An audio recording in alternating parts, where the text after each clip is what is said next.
Okay, it is 2:30 and we're all just getting seated, so I think we're about ready to start study session here. Mike, are you going to start off, or is Mr. Stack? I can give a little bit of a quick introduction. Pavement management is something that we've been doing for a while now. I'm sure you probably recall authorizing expenditures for a vehicle that drives the community and assesses the road conditions. And it's all headed towards trying to assess our streets and use a strategy in terms of being strategic. I hate to use that word twice, in terms of where we spend our money and what repairs that we do to see an overall increase in street quality and make good use of our investment. So this report is coming out of a recent assessment of our streets, and the engineering staff will go into great detail about what we've seen in the way of results and what we've done historically and what we plan to do going forward. So with that, I'll turn it over to Dan. Thank you, Mike. Thank you, Mayor and Commissioners. Yes, we're going to talk about pavement management today. It can get kind of detailed, so I'll try my best to hit the highlights, but there are some slides that can get pretty detailed if we get into them. So it's just it's quite a few slides, so I'll roll through them. We've done this presentation a few times before. 2015 was the last time. That's been on our, actually we've had that on our website for quite a while, just kind of our philosophy on pavement management. What some of these things mean. So this is really just an update to that. It looks, some of these slides will look similar to you if you've seen that before. And we'll get started. So thank you. The objectives today are just kind of give you an overview, look at our toolbox of the different types of maintenance that we use, how big is our street system, the actual survey, kind of our maintenance cycle, current street funding situation, neighborhood streets, which has been a big topic since the sales tax was passed, and then some kind of our funding recommendations. Basically, street maintenance, similar to a lot of other things, if you defer maintenance, it costs you longer or more in the long run. So if these are just some examples, just some quotes that we've tried to say that here in Salina, that if we let our streets get too far gone, then they're a lot harder to repair. So yeah, sometimes people wonder, why do you fix that street? That street's in pretty good shape. Well, there's a reason for that, is it doesn't cost near as much to fix it when it's in good shape than it does to try and just let it deteriorate and then try and fix it at that point. So I'll show you the old theory behind your deterioration curves. This is just a kind of a curve you'll see throughout this presentation, but if you can keep the streets up in the area, did not bring my pointer, she doesn't have one. On the left side there, it says excellent.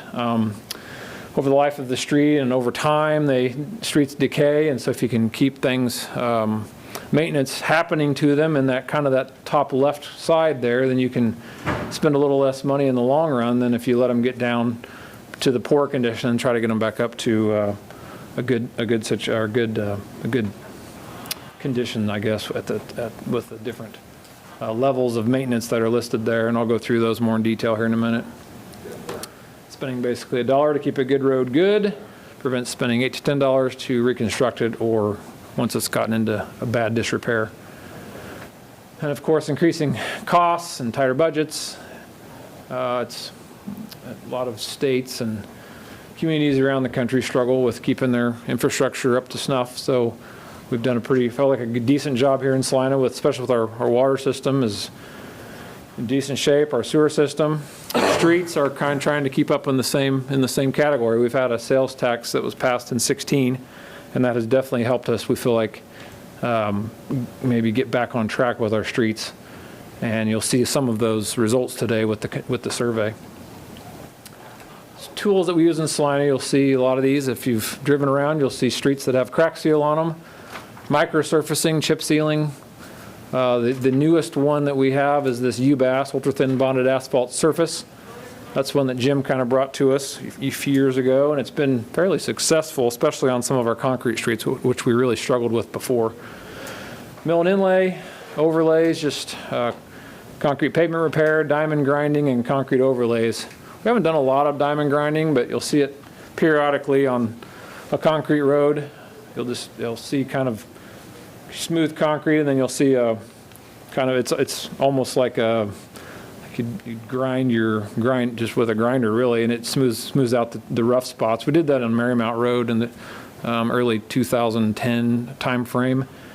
Marymount Road was a decent road, really. We reconstructed a portion of it, but then the part that we didn't reconstruct, we just diamond grinded, and so far it's turned out really well. It's been 10 years ago now, and it didn't have to do it. It really smoothed out the ride and has so far performed pretty well. So it's something that we'll consider more of as our concrete streets get a little older, a little rougher. Diamond grinding may be a good answer to that. And then just concrete overlays. We've done a few of those. Ohio and Crawford was a good example of a concrete overlay where that was an asphalt intersection, but we just went in there, instead of with asphalt, we made it concrete and just put it right over the asphalt. So it was a lot easier to construct, and concrete just lasts quite a bit longer and keeps us out of our really busy intersections, which we like. Done that on 9th Street as well. There's some concrete overlays on 9th Street. Just pictures of what crack sealing looks like. Have some pretty good crack seal contractors that come to town and get this done fairly quickly for us. Microsurfacing's been around in Salina for quite a while. Chip sealing, I feel like that's probably one of our best surface treatments. It is really good. It's oil and rock. It's messy, but it is a really good surface when it's done, as far as keeping the asphalt, because it puts down the asphalt first and puts rocks on top of it, and it's about 3/8 of an inch thick. So it's for the money, it's really one of our better alternatives, but it's also messy. So we have to figure out where to use that, and mostly on kind of our outer roads or some of our park roads is where we use that at. Of course, asphalt milling, overlays, concrete pavement repair. That's a picture of what we call it, the overlay, concrete overlay, basically, at Crawford and Roach there. And then there's the diamond grinder. It's a really large machine, and there's only a few of those machines in the Midwest, so you kind of have to have a pretty large project to bring that machine to town from the northern area. It seems like they all come from Wisconsin or Minnesota area for some reason. That's where a lot of the diamond grinding is. So that to mobilize that machine, it's quite a bit. But if we have quite a few concrete roads, it might be worth it someday. Concrete overlays. There's actually the overlay. That's at Crawford and Roach. Things that we don't use: fog sealing. Basically, that's kind of a chip seal with a slurry on top of it. It's just an extra process. We've never really figured out how it really costs out very well. Cold in place recycling, hot in place recycling. That is a really good thing to do, but in Salina, we just don't have, with all of our manholes, our curbs, our traffic control.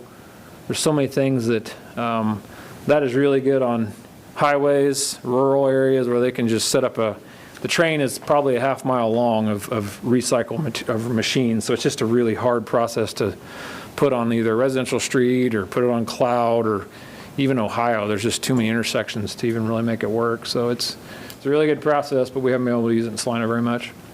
Slurry sealing, that's just basically a micro without the polymer in it, and so we feel like micro is quite a bit better and doesn't cost us a lot more than joint sealing and pressure paving. Pressure pave is something we're looking at. Kansas City area is using it more. It's basically a micro surface, but they actually use kind of a pressure paver and get it down into the cracks better. So it's something that we'll consider at some point. What's the difference between joint sealing and crack sealing? It's probably not a fair way to say it. Joint sealing that's referring to where the concrete joints mostly. So Okay. you try to route and seal concrete joints, and we're really just using crack seal on those as well. So it's working. Is that what they do out on the interstates? Yes. Where you see them milling across the road? And Yeah, it's a router. A lot of times they have to use a router, and they have to do a lot of work on the joint. And so and for you a end up highway, with an asphalt thing about this wide at every joint. yeah, that's they do that as well. And in that case, routing and sealing, the crack, it's quite a bit more, costs more, but you keep the crack seal below the pavement surface, so it's just less rough. Whereas in Salina, we've been able to, really with our low volume or lower speed roads, you just crack seal it and smooth it out, and then we end up covering it typically with an asphalt or a UBAS or a microsurface, so it smooths it out at that point. So it gets us, we can go a lot farther with crack sealing that way, but highways and rural communities use the joint sealing with a router more so. All right, our street system. Excuse me. This is kind of the definition of what our arterials, our minor arterial collector and a local is. Got this map out. It's not really easy to see, but it's big. You can just kind of see our community arterials, minor arterials like Ash, Belmont. Arterials are the section line roads mostly, and the minor arterials are Santa Fe, Cloud, Belmont, Ash. Those are our minor arterials. So those are the highest volume roads, as you can see, with the 10,000 or 5 to 10,000 approximately daily traffic. In the past, before the sales tax, that was probably our biggest focus. With the sales tax passing, it allowed us to get into more of the collectors in the local streets, and those are smaller, less traffic, but we're able to do more work in those areas as well. So here's kind of our inventory of our street system. We try to talk about lane miles more so than centerline miles. We're in the 270, 278 centerline miles, which is a number that we use, but really the lane miles is what we have to maintain, because some of our roads may be only 2 lanes wide, but they're 2 20-foot lanes, like Iron Avenue. The difference? What's that? Because the difference between lane miles and Yeah. center line miles? Getting there. A lane is 12 feet wide, and so we basically take our roads. We have a lane mile on Ohio. It's 5 lanes wide. It's a mile long is 5 lanes, so that's 5 lane miles on Ohio, whereas if it's Iron Avenue, a mile of iron is 2 lanes, so it's 2 lane miles. But a mile of Ohio would be 1 center line mile. Correct. Okay. So it's a little misleading when you, thank you, Rod, that's a good way to put it, because it's not really telling the whole story, because we have a lot more area, 278 centerline miles, but some of those miles, we have some really wide roads. Santa Fe is another really wide road, for example, 5 lanes wide. The night streets are divided highway, a divided section, Broadway's wide, so it just gives us a better idea of what we really have to maintain. So that's Dan, where is we come this up like with our that. latest inventory in terms of the streets that we've added recently and developments and things like that? Yeah, it's pretty much our latest. Yeah, we try to keep this updated every year as far as if we build a subdivision or improve a street or inherit one from the county. They keep giving us those periodically. nice way to put Thank it. you, yes. So yeah, we were at 273, I think, last, if you look at our 2015 presentation. So we've gotten 5 miles just in different ways over the last few years. So yeah, that's our latest inventory. You'll see, I think we only surveyed 253 miles approximately. We have that later, just because we just did asphalt and concrete only. So we didn't do gravel or some of our parks and chip seal roads, and we didn't do our brick roads. So that's where we kind of have a little discrepancy on our survey. Functional classes, that's just kind of just the percentage of our street system, more or less. You can see that local number is huge. 70% of our street system almost is local. Kind of just a graph of it, just kind of in the little pie chart that they gave us, kind of what our system breaks out to. Really, our street system is the most, I don't know if Martha could argue that the water and sewer system is most valuable, but that's a big number, $572 million worth of infrastructure. So we basically calculate that by kind of what it would cost to replace that. If you have to replace your driveway at your house, or your heating and AC system, or in our case, if we had to replace these roads, it costs us quite a bit to do that, and we've taken that into how much does it cost per citizen. Well, the range is $9,000 to $12,000 per citizen, and that's using the latest census on Wikipedia or Google says we're at 47.7. So we'll see once we actually get a census here, but 47,700 citizens here in Salina, or that's our population. We've had 3 pavement condition surveys thus far. One in 2011, kind of when I first got here. The same company that did this last one did that one. Then we had Transmap there in 2015. That was a time where we were, just trying to keep costs down, and we really didn't think our concrete roads needed another survey. Concrete is one thing they're rough, or they're not in great shape, or they're in good shape, but they just don't change very quickly over time. So we didn't feel like it was at that time necessary to do the concrete. So we just did the asphalt in 15. Then this time we did them all again. So we'll see the results of that here in a minute. Software, we use quite a few spreadsheets and a database that keeps track of all of our streets. It's linked to our GIS system, so we have a picture of every street in town and what we've done to it. I try to keep a maintenance log for all of them, and so yeah, it's quite a, I think what is 2,800 segments of streets approximately, each street being about a block. So it's, you start breaking out the city of how many lane miles, how many center line miles, and then how many blocks, and it's a lot of segments, but that's kind of the way pavement management works. When you do a condition survey, they're looking at different categories for the asphalt roads than they are the concrete roads, but there's an ASTM, which is a standard testing procedure that they try to follow for when they rate the road. So that way, if we have a different company do it, it's somewhat repeatable. There is, of course, still some subjectivity of who's actually driving the van and looking at the road and counting the cracks, but some of it seems to be getting more and more automated with lasers and pictures and photos and real-time the van that drives around. Pavement Condition Index is what we can consider, PCI. It's calculated from those distresses. So how many square yards or how many percentage of this crack or of this rut or whatever that goes into the Pavement Condition Index for the road. It's a surface condition rating. We do take into account some rideability with that. Rating is 0 to 100. Of course, if your road is a 0, it's probably basically gravel at that point.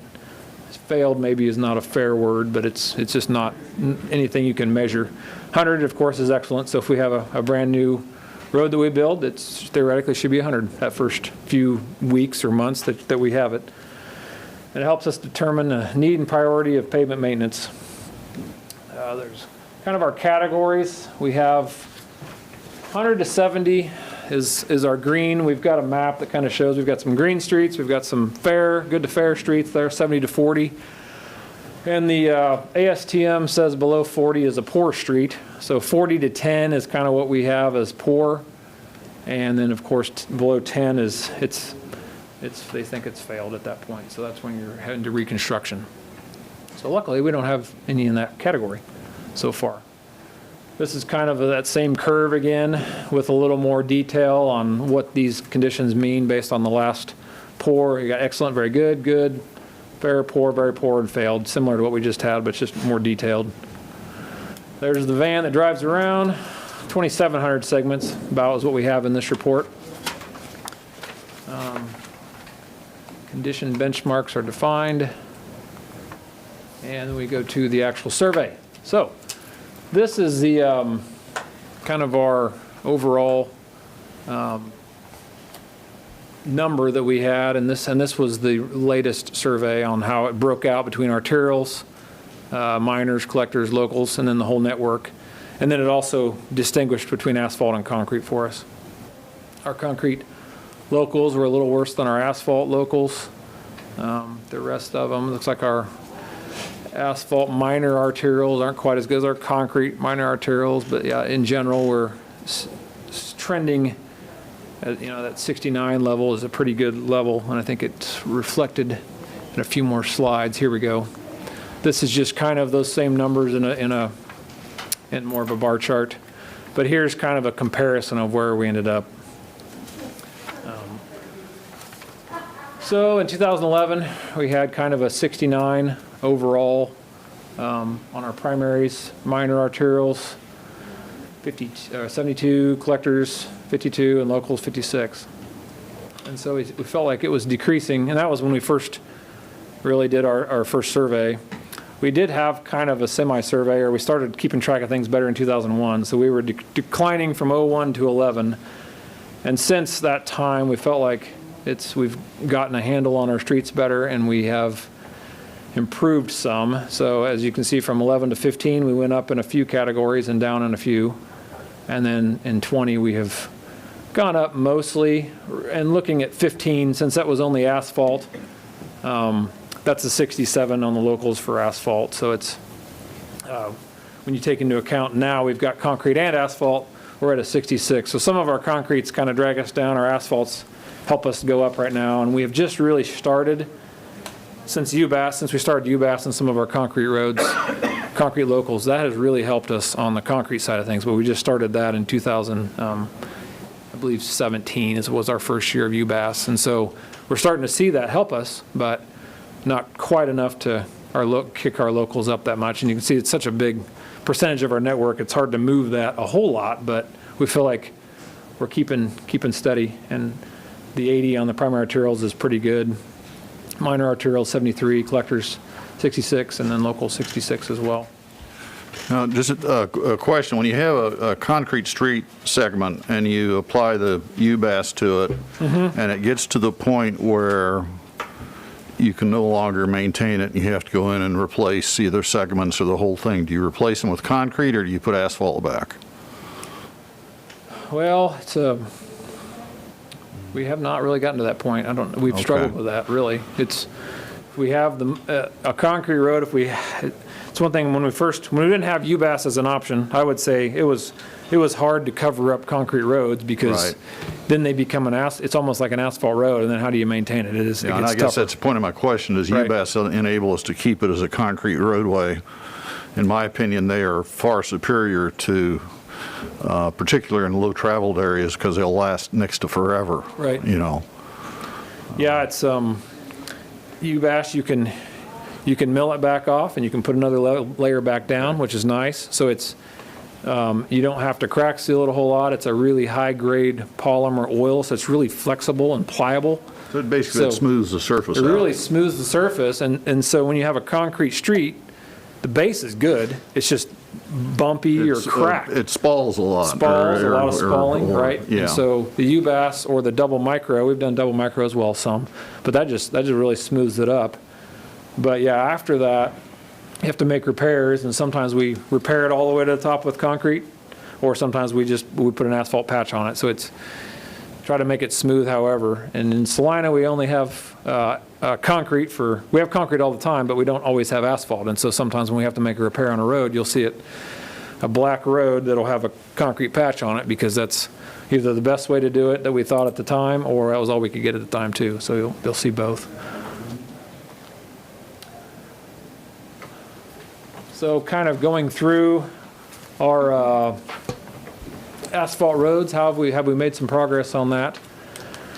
So we really don't have a lot of asphalt roads that are less than the 40 PCI, or in the bad condition, or the poor condition, I'd say. In 2011, we had quite a few. As you can see, 86 lane miles, 36 lane miles, and then since then we've been able to reduce that, where we really only have, we feel like 2 streets, based on what IMS told us, that are below the 40 PCI. One of those, I can tell you, I have pictures of those here, and we've actually double chip sealed those streets recently. So we feel like, even though they're not great, they're better after IMS actually did the survey. But it helps us that our asphalt program, we feel, is hanging in there, and we have improved that over time. Concrete roads progress. Again, we had in 2011, we had quite a few worse concrete roads than I feel like we do now. We've been able to reduce that some, from 14 lane miles to 11, and was that 6 to 5.5? Doesn't seem like a lot, but we've just really started with the UBAS and really trying to get after that. And really, as I've talked before in our last presentation, you don't have to get on concretes. They just don't change a lot, and so it's really urgent to get on asphalt before it gets really bad. Whereas concrete, if it's really bad or not so bad, it's going to be like that quite a while down the road, and so it's not quite as urgent to get on those streets. So it's something that we have to balance with. You can spend a lot of money on concrete streets, but your asphalt streets could go into disrepair. You really have to maintain those more, so we do a little less maintenance on concrete. But they're still serviceable, and they last, like Rod said, quite a while, if not forever. Okay, our brick streets, this is where we don't typically survey these. They are what they are. We do a modest approach to try to handle complaints on some brick streets, or areas of ponding or pooling on our brick streets. But most of the time they're on pretty low volume roads, local streets. People, a lot of people, I mean, from my perspective and people I've talked to, a brick street keeps you driving slower. So that's just the way it is. It's, if you get it all smooth and make it really nice, well, then people drive faster. So a brick street is kind of traffic calming to a certain extent, and they have their own kind of aesthetic feature to them, and so we have not really done a lot with them, and so a brick really does last. I'm not saying forever, but they last a long time. We actually reuse the bricks on Santa Fe in the middle of the road there, and those are 100-year-old bricks. So we love brick streets, actually, which I almost wish we had more of them, because then we wouldn't have to maintain them near as much, but don't do a lot to them. But if we had to actually rebuild them or started getting into them, brick streets are really expensive to deal with. $110 per square yard is what it costs to redo a brick street right now.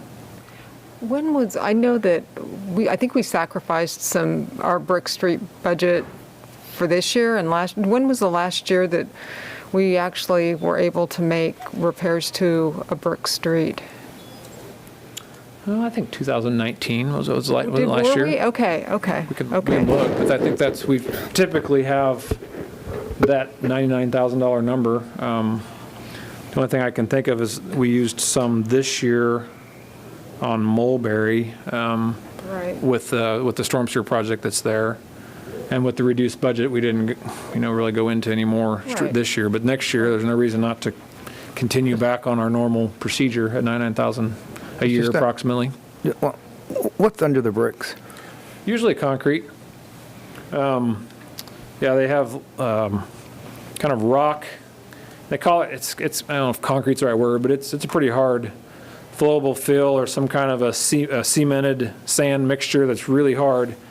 And most time it's probably concrete. That's what they put over it. It was gravel, concrete, and then the sand layer, and then bricks. So that's typically what you find. And the sand layer gives a little flex. I think it's interesting that we originally constructed 9th Street that we just rebuilt last year, resurfaced in the 19-teens, and that basic brick street is still there under the asphalt and still providing good service, providing the base for the asphalt. So they're really built well. And we ought to be appreciative of that. I can tell you from my experience in another community in my career, the answer to your question would have been mud. If you don't have that base, you don't have much to work with, and that's a saving grace for our brick street system. Yeah, our brick streets, they may be rough or they may be not as smooth as you'd like, but they're solid. They're great, and those bricks just seem like they last. Old clay bricks last a long time. I can tell you they're heck on bicycles. Yeah, rough on bicycles and trucks. If you don't want to drive very fast on them, they're rough. But our unimproved streets, we have a few of those. No curbs. Some of our kind of outskirts roads. Pretty expensive to redo those streets and put curbs and gutters on them and redo them all the way. However, we've been able to chip seal some of those, and those were our gravel roads that were pretty dusty, and they're a lot of maintenance for us. And so we've started putting chip seal on those and then double chipping them. So it's basically 2 layers of chip seal. And a lot of cities, counties around the U.S. have done that over the years, and after so many chip seals and so many maintenance cycles, you get this buildup. You just keep building up an kind of almost like a oil rock layer, and it gets to be a pretty solid road at the end. So we've started doing that on some of these roads. Our second, and we've been able to reduce a lot of our gravel maintenance by almost half now, and we're continuing to do a few a year. We just, it's not a big budget, but it's a little bit each year. And most people actually everyone that gets that is pretty appreciative of it, because it really cuts down on the dust and makes it act almost like an asphalt road. It still looks a little bit like a gravel road. It's just not the same dirty rock that's out there. It's covered in asphalt and rocks. Some of our maintenance cycles, this is what we try to follow. So, if you can keep your roads into that 70 to 85 range, that's pretty high. That's in the excellent category. But microsurface is about $3 a square yard. So if you can keep doing microsurfacings on them, it really keeps them at that level and doesn't cost you as much in the long run. Chip seal is something we can do to our road that really we can chip seal down pretty far, because it's an oil rock mixture, and it just really can cover up a road and get us quite a bit of life out of it for not very much money.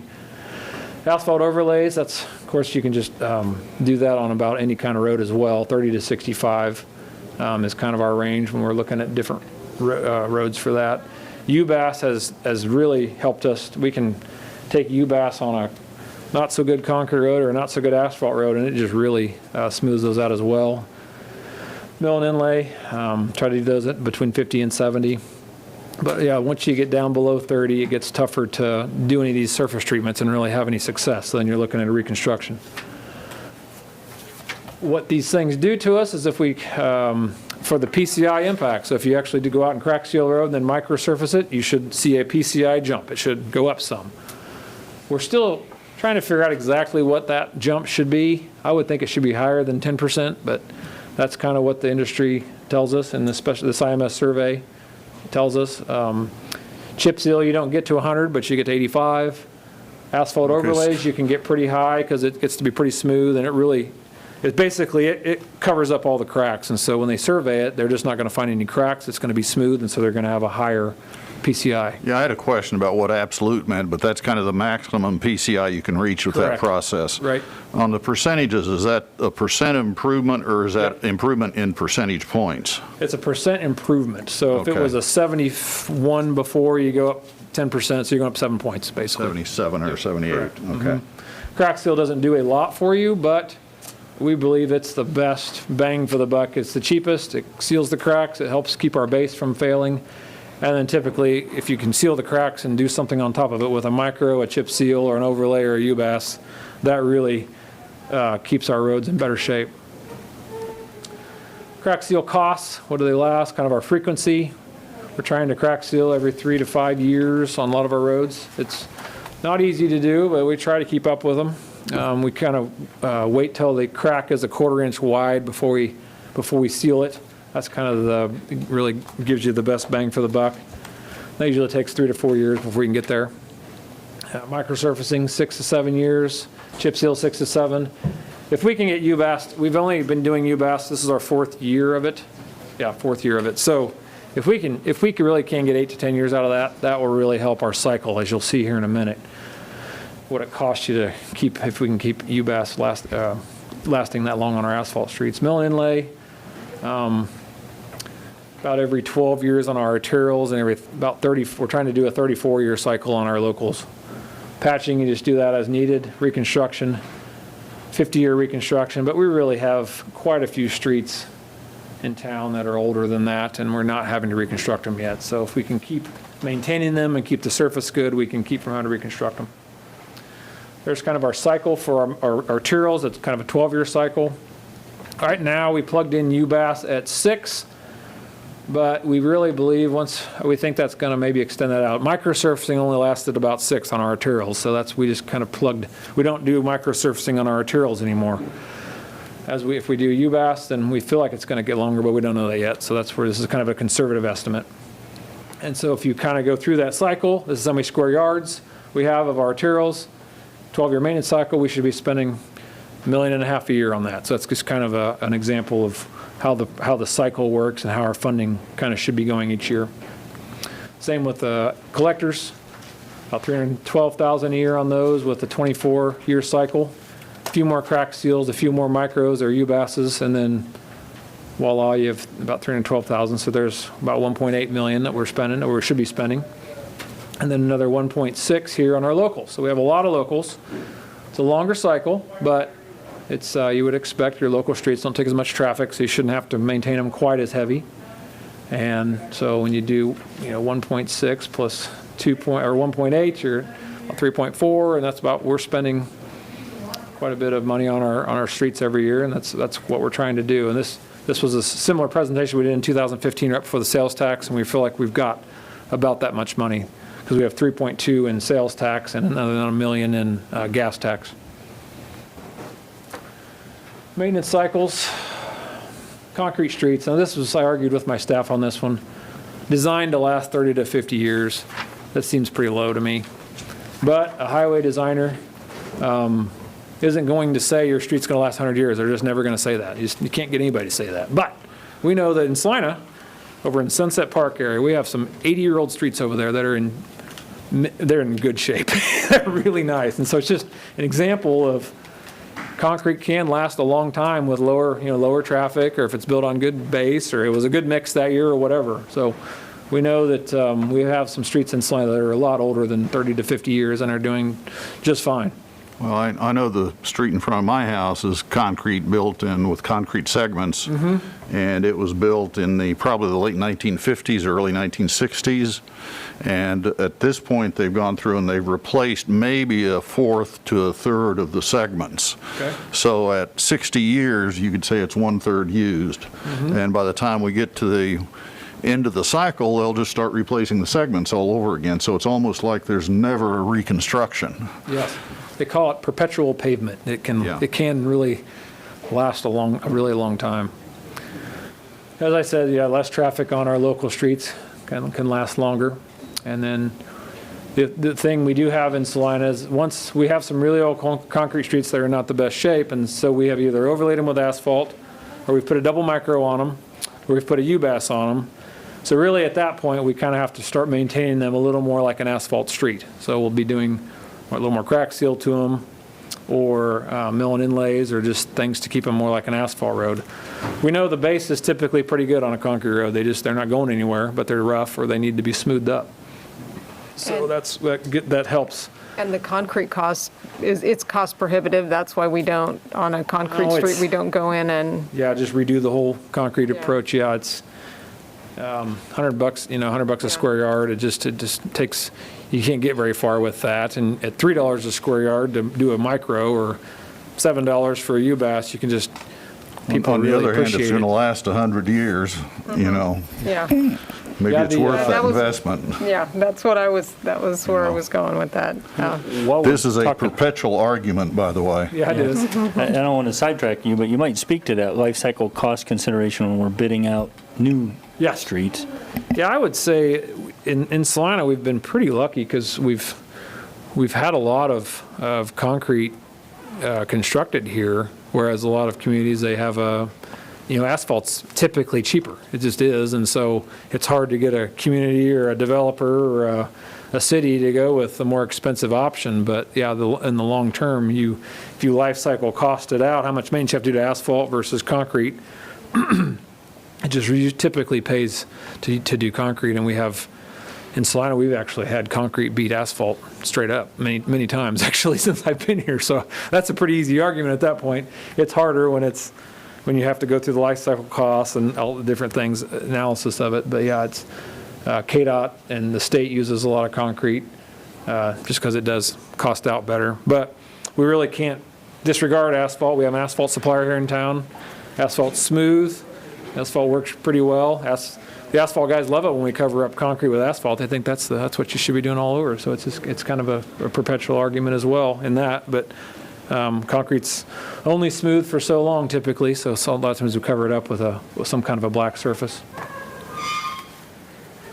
If we tried to go and repair all of our concrete roads, especially our locals, which are pretty low volume, it would be almost cost prohibitive to repair them with Rod Street. Is it Mayfair? You on Mayfair? Yeah, Mayfair is a good example of, it's built in the late 50s, pretty good concrete, and you can do section repairs, and we try to do that with our concrete repair program.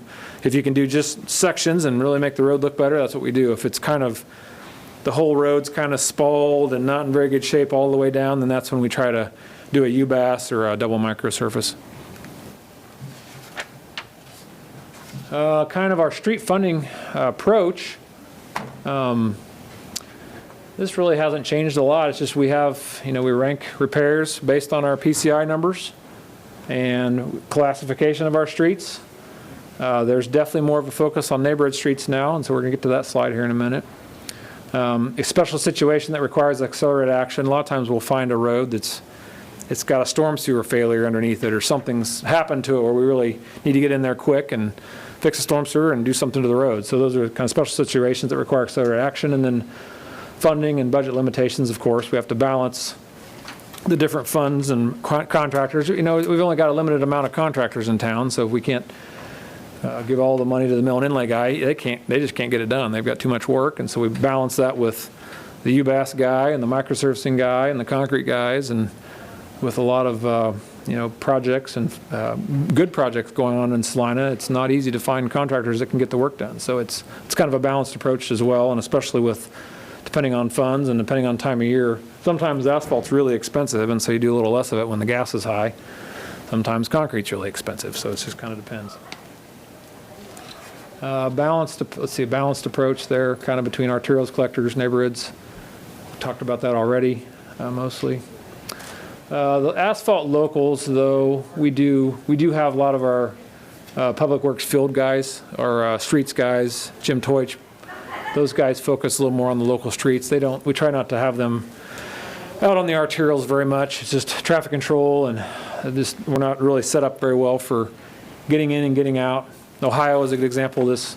Well, it's Friday. They decided to do the manholes on Friday, so it's always fun when but they get in and they were done by Saturday. So they get in, they get out, and they're done. They can really get after it. So it's some of our contractors in town understand that you can only have a road constructed or closed for so long before it gets pretty exciting for people. And our public works guys, we only have so many people, they just can't do that as fast. And so on our local streets, though, you can get in there and get work done, and it's not near as time sensitive, I guess you'd say. So that's where we really keep those guys most of the time.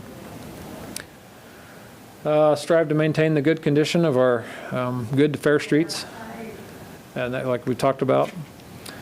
Poor streets are addressed more through larger scale repairs, where we do more concrete rehab and then patching, and with our public works guys as well. Most of our poor streets are in our local areas, so we can address those with those guys more. And then, of course, UBAS has really, we feel like, helped us.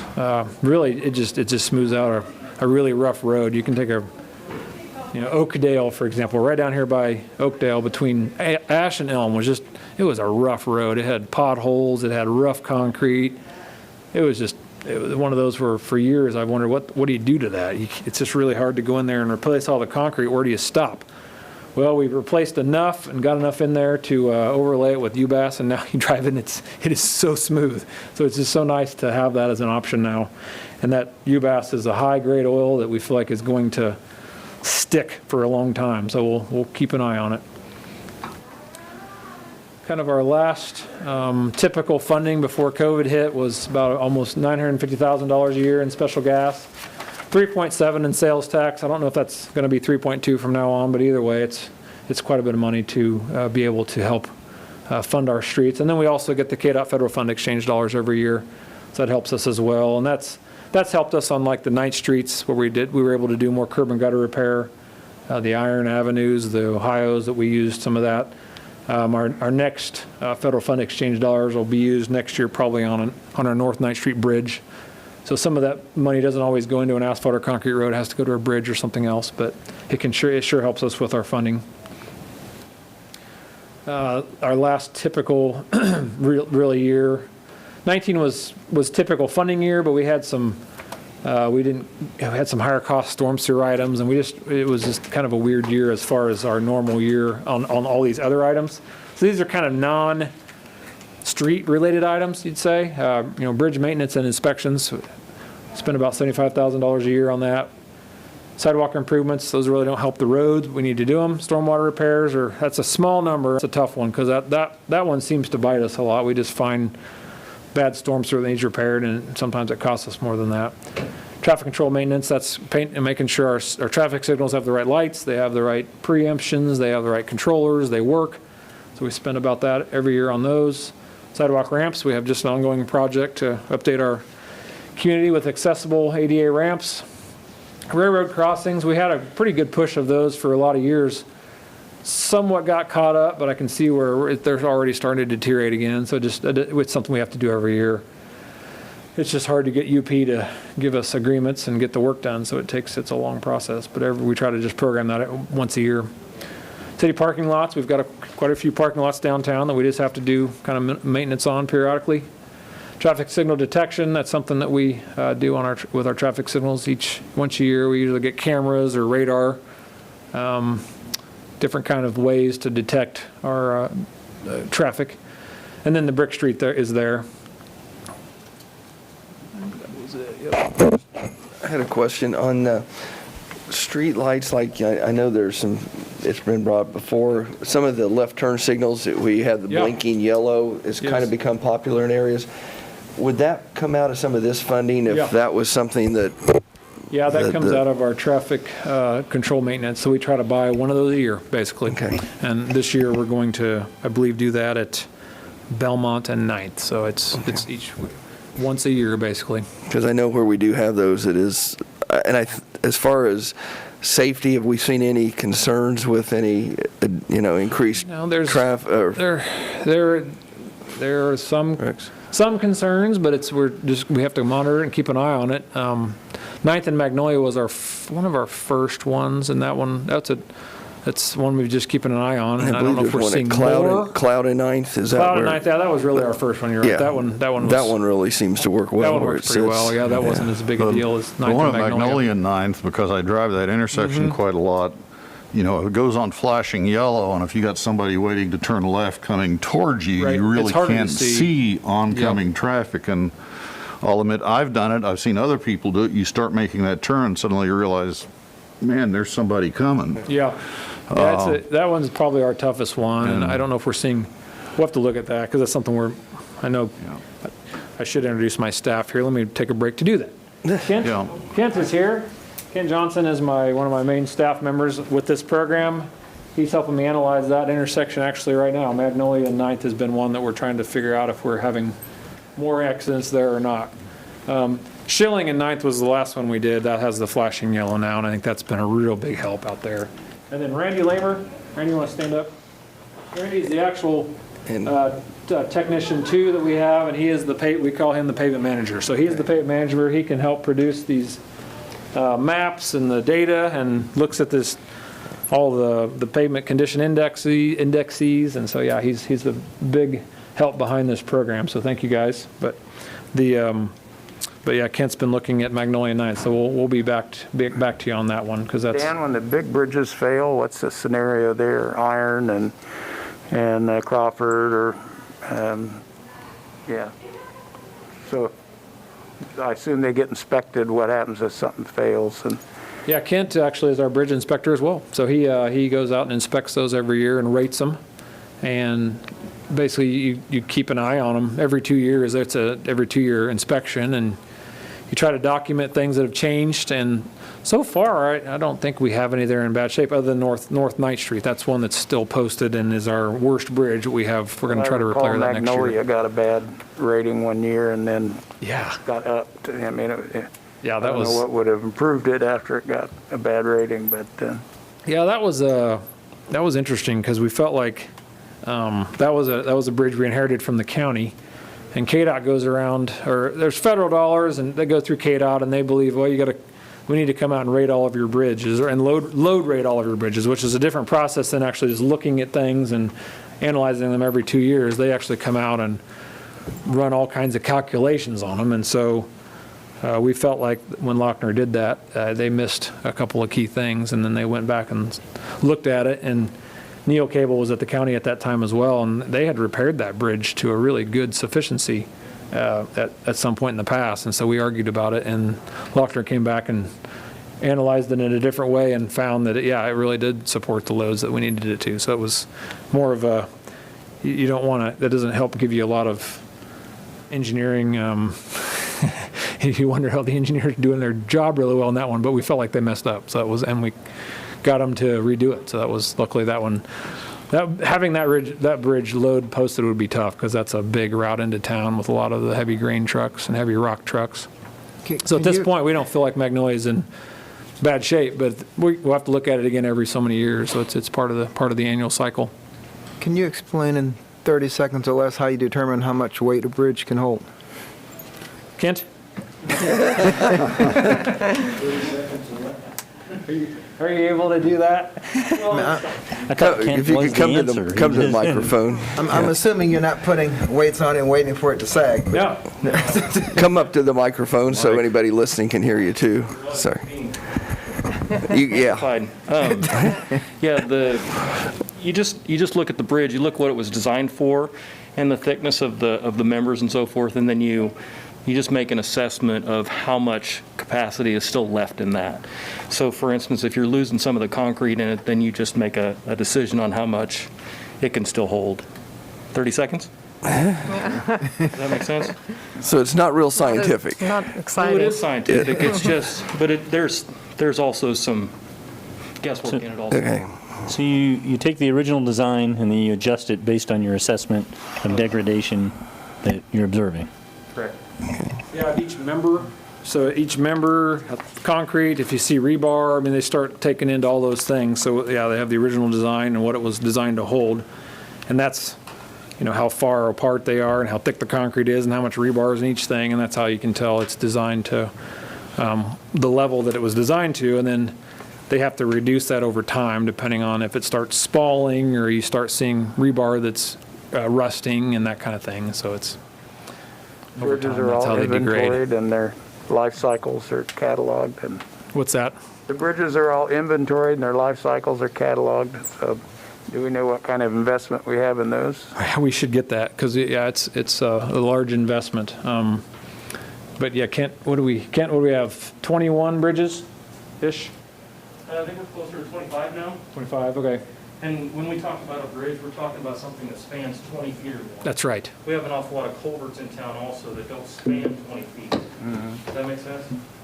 Yeah, The so bridge- so the one on Ohio Street just north of Crawford is not really a bridge. It's because it doesn't quite reach 20 feet of span. Something we have to inspect and then Yeah. work Right. the state on. Yeah, Okay. that's a good example of it's an 84-inch diameter culvert, but it's not a bridge. So it has to be at least 20 feet. And we have quite a few boxes where you don't realize that you're going over a bridge, but it's a double 10 by 8 box, and so the two of the 10s equals 20, and so then you end up having that's actually a bridge structure, but it's reinforced concrete box, and those typically last quite a while as well. They're not near as So were Tough to the deal older with. bridges over-engineered for the loads they were carrying then compared to the loads that they're carrying now? No, that's a big problem because the design loadings that they designed 2 years ago didn't take into account some of the different vehicles, I guess, that are today, and so then we have to go analyze them to see, well, was there enough margin or factor of safety in those? And typically there has been for us, but not all of them. So I guess I'm trying to think of Kent, can you come back and say how many do we have that are posted? I don't know the answer to that off the top of my head. I would guess 10 to 15 of them, maybe. So they are posted. I think there are plenty of them that have been required to be load posted, yeah. It just means a smaller load can go across them. It doesn't mean that they're going to fall down anytime soon. And in fact, I think once we replace the North 9th Street Bridge, which we're going to try to do next year, this would be the northbound one that's just south of Petro. the Petro. It's the one with the leaning lights on it. It looks like one bridge, but there's actually two bridges. We will be good for the rest of our careers. So all of our bridges are, we rate them basically on a scale of 0 to 9. 9 means it hasn't been open to traffic yet. 2 basically means something, we need to close it, and that's what happened to the Greeley Bridge. And you're asking a lot of questions about bridges.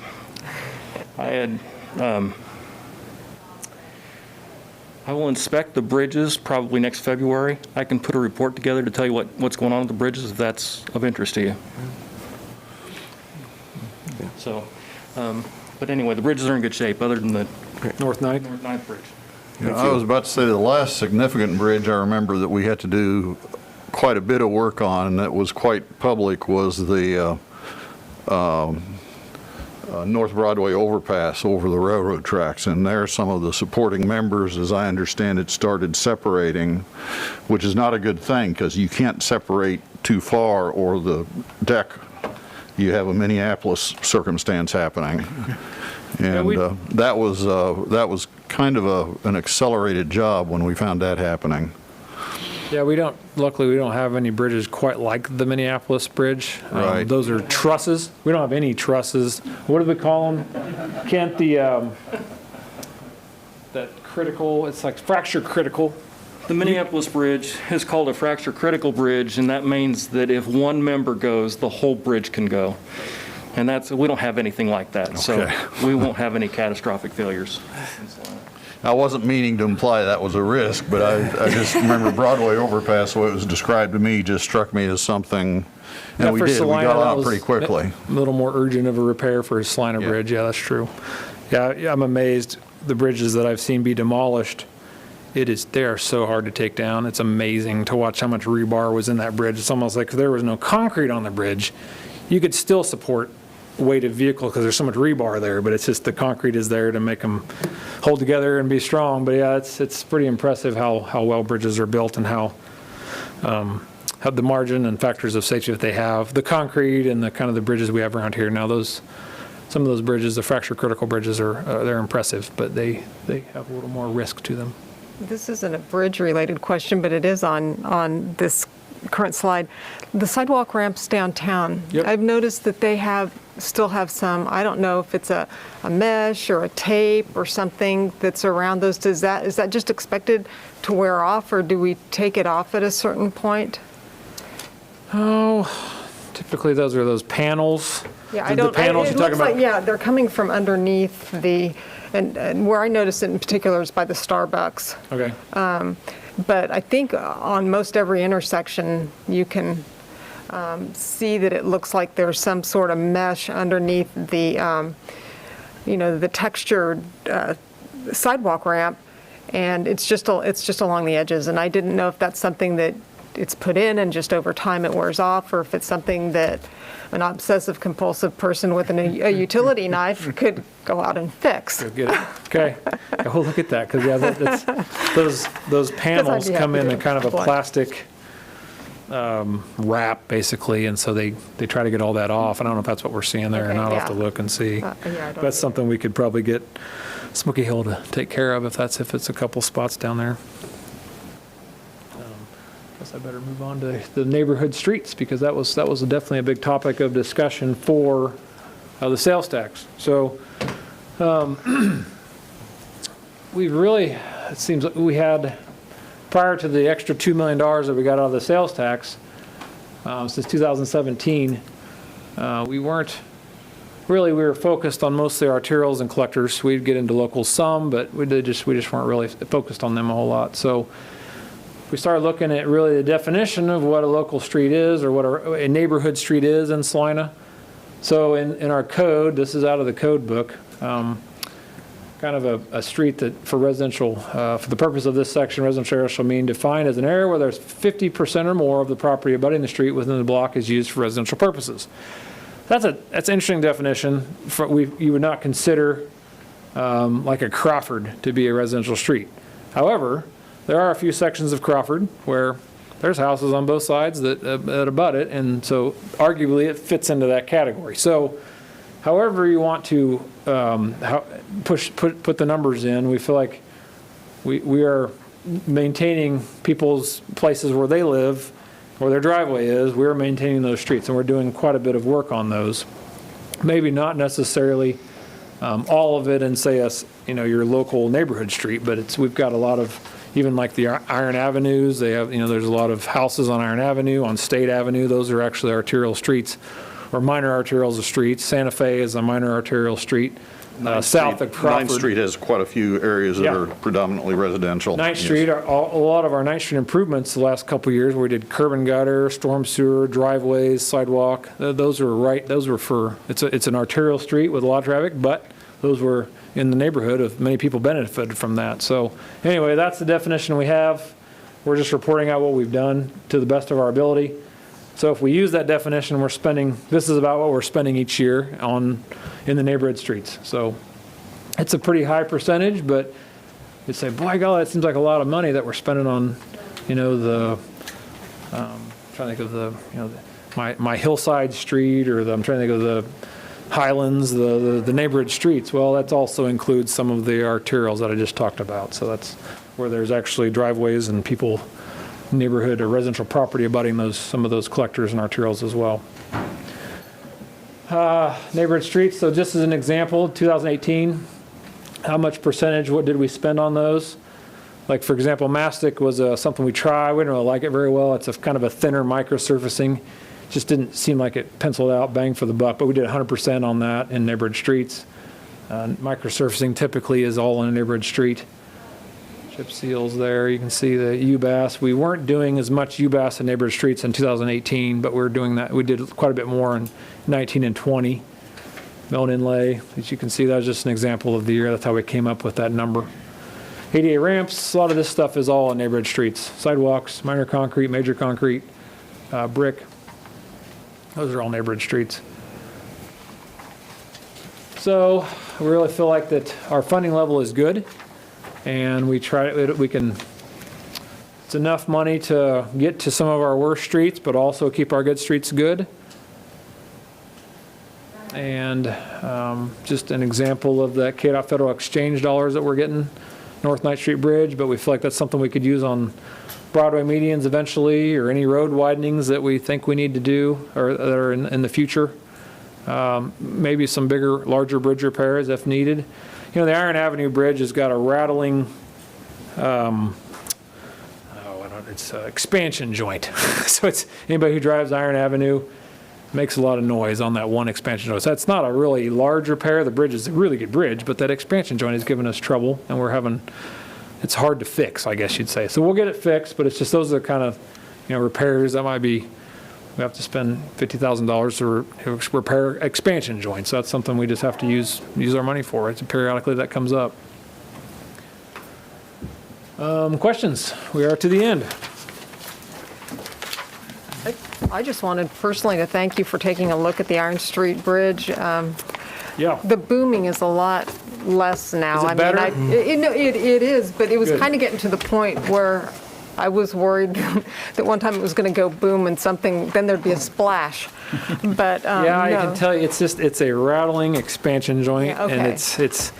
it's come loose a few times since I've been here, and we sink it down, and then it comes loose again. So it's something where it's either a design it's 35 years old, so it's just probably getting to its useful life. So we may have to just replace the whole thing.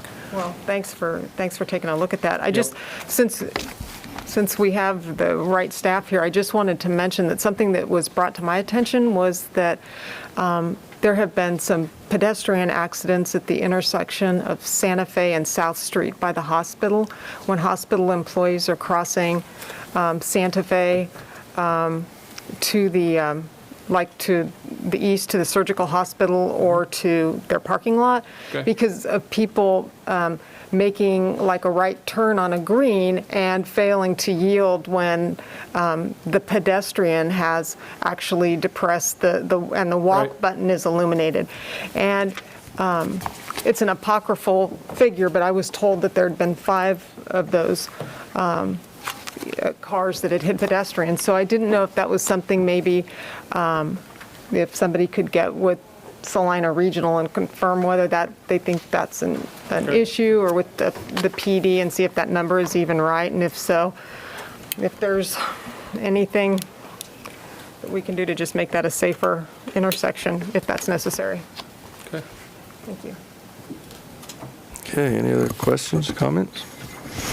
Commissioners, if you don't have any questions, if I may, the point I would make is with essentially 750 lane miles of street for us to maintain and budget, this can easily be an exercise in chasing our tail. And I think Dan's known ever since I've been with the city, I'm a strong proponent of pavement management. And I hope you can see that this is a very intentional, deliberate approach that is proven in the industry to pay dividends. And personally, I've been pressing for where are we at on our street ratings, because I felt you could see the progress, especially on the principal arterials. And if you go back and look at those numbers, going from 61 to 80 is impressive.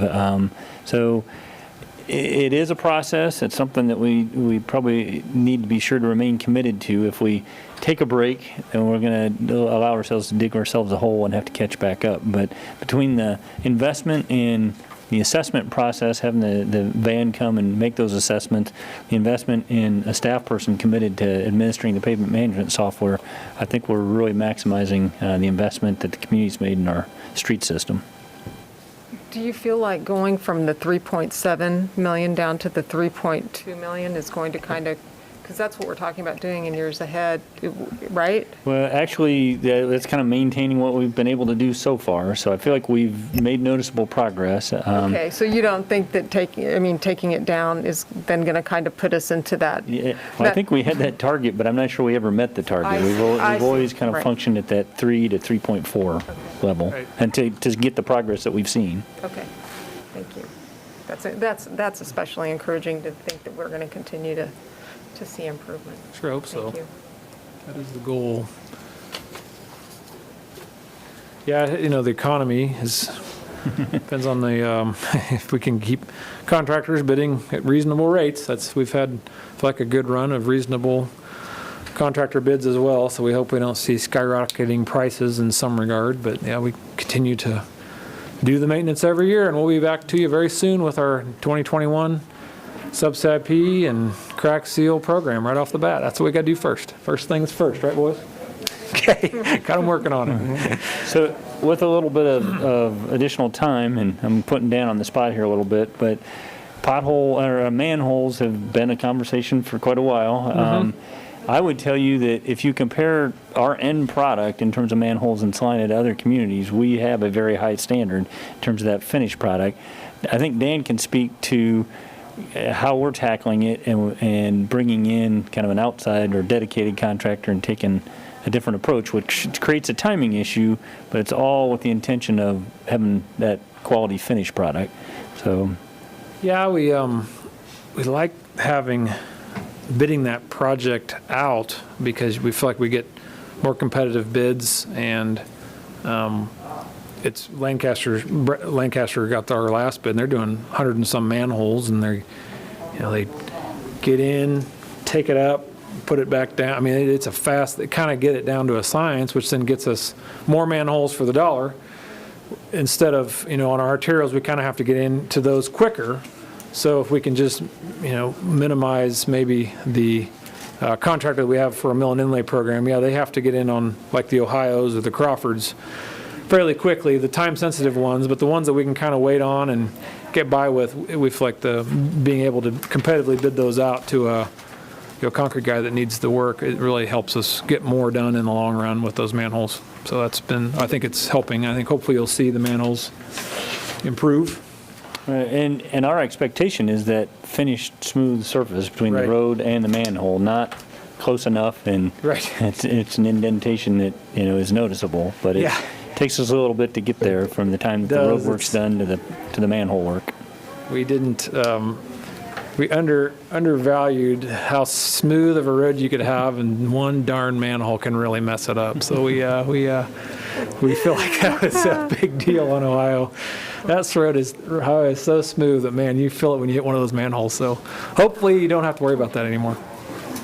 My mom sends her compliments on the manhole cover work that was done over off of Republic Avenue. I heard about that this morning, so Good. I wanted to let you know. Yes, thank you. But she's very appreciative that her road to Dillon's is smoother. Very good.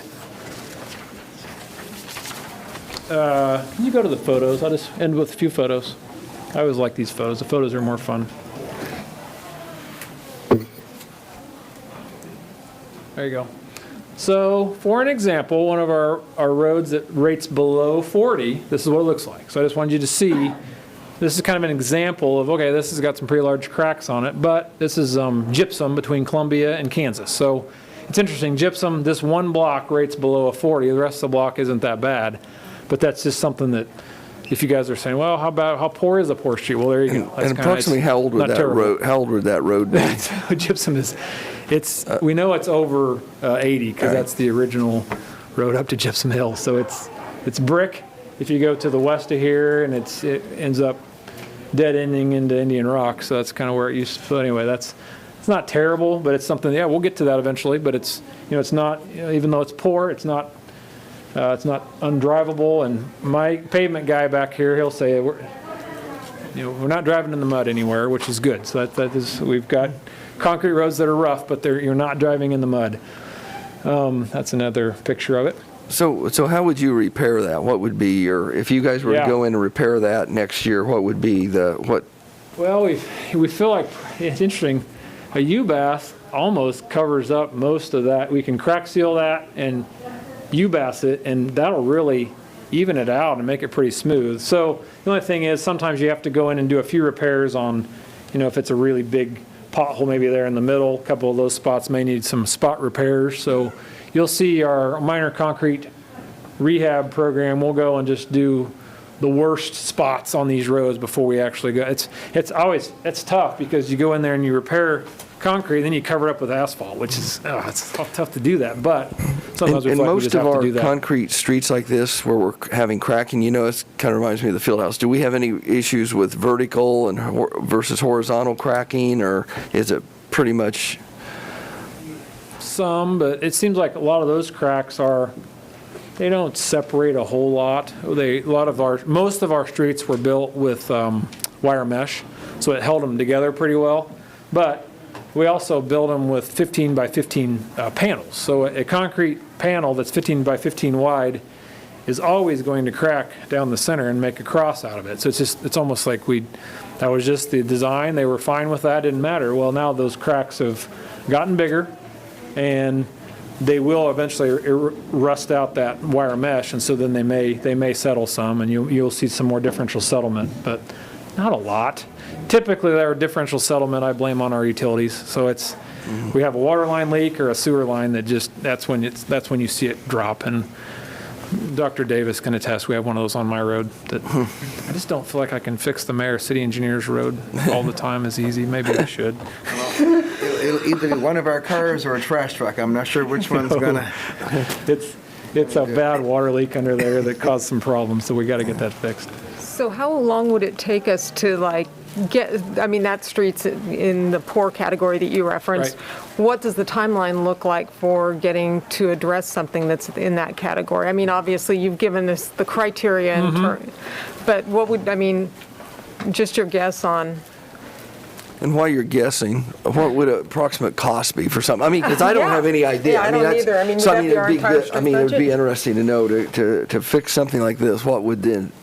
And I'm not holding you to it. It's just. Yeah, I feel like we can go out there and look at that, and I don't see a lot of really bad. Those are some big cracks, but you can fill them or seal them. But the pavement's not shifted. doesn't It looks look like it, does it? relatively smooth. Relatively smooth, right? So if we seal those cracks and we can do a lot of sealing or repairs to the cracks, and then cover it with a UBAS. I mean, that road's going to be an 80 by the time we're done, at least when you get done with it. So that's maybe not the best example of one that's I don't think is really that showed up as a 30, but it really doesn't seem that bad. I think we have some that could be worse. We'd have to do a lot more repairs to them, but that one doesn't to me. And we're going to address those over time with our UBAS program. And so I can't remember how many miles it is. 3.1%. Is that 3.1 miles or percent?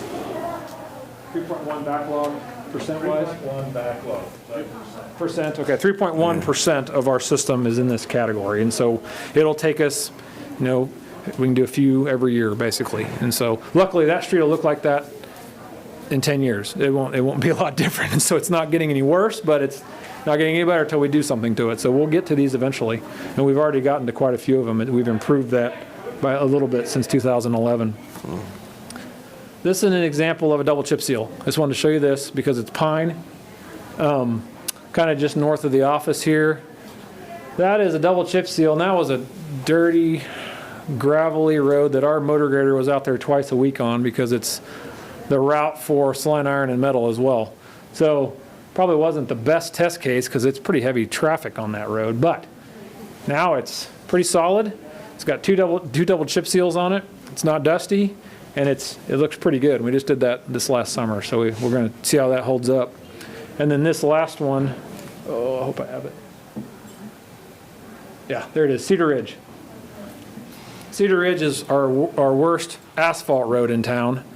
But when they surveyed it, we had just crack sealed it, or we were about to crack. So we hadn't crack sealed it yet. But that road is pretty much an old gravel road that they've chip sealed some over the years.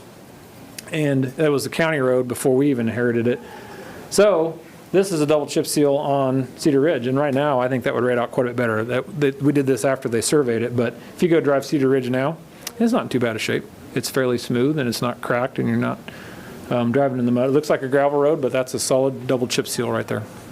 So those are just some examples of some of our, giving you a perspective. We've seen some of our good roads, but some of our not so good roads.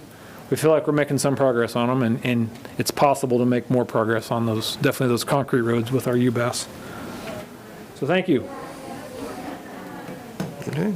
Appreciate the update. Okay. With that, we will be back in here at 4 o'clock.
Okay, it is 4 o'clock. I will call the November 2nd Salina City Commission meeting to order.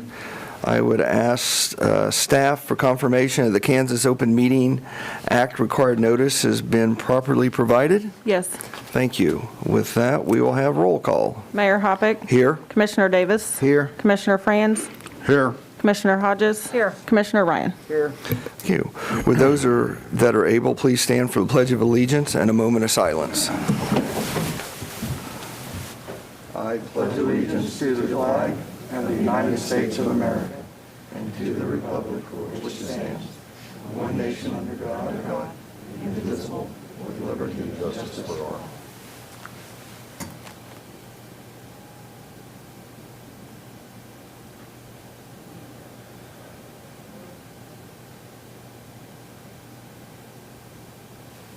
Thank you.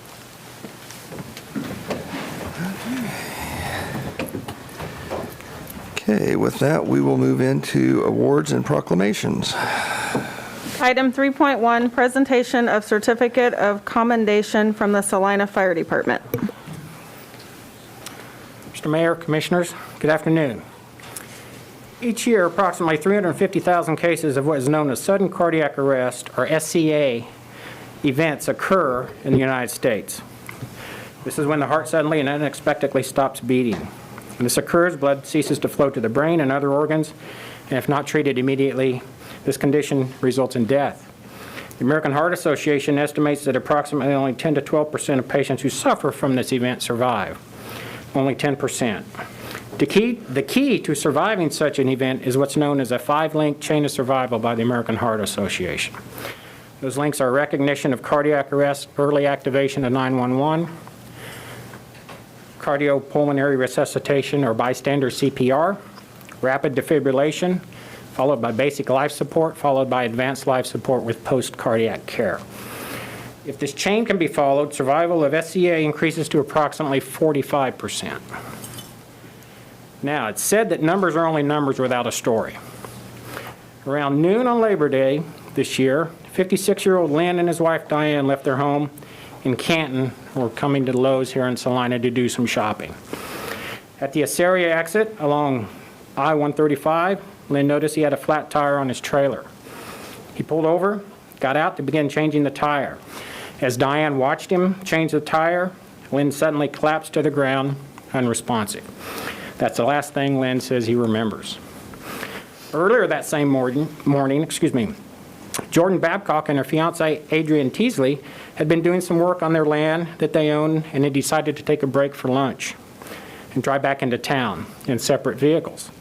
As they approached I-135, Adrian barely saw Diane frantically waving, and in fact, he and Jordan both had to actually turn around to come back and stop to see what Diane was waving about. Jordan just happens to be a registered nurse here at Salina Regional. While Adrian called 911, Jordan assessed Lynn, realized he had no pulse and was not breathing, and immediately began CPR with Diane.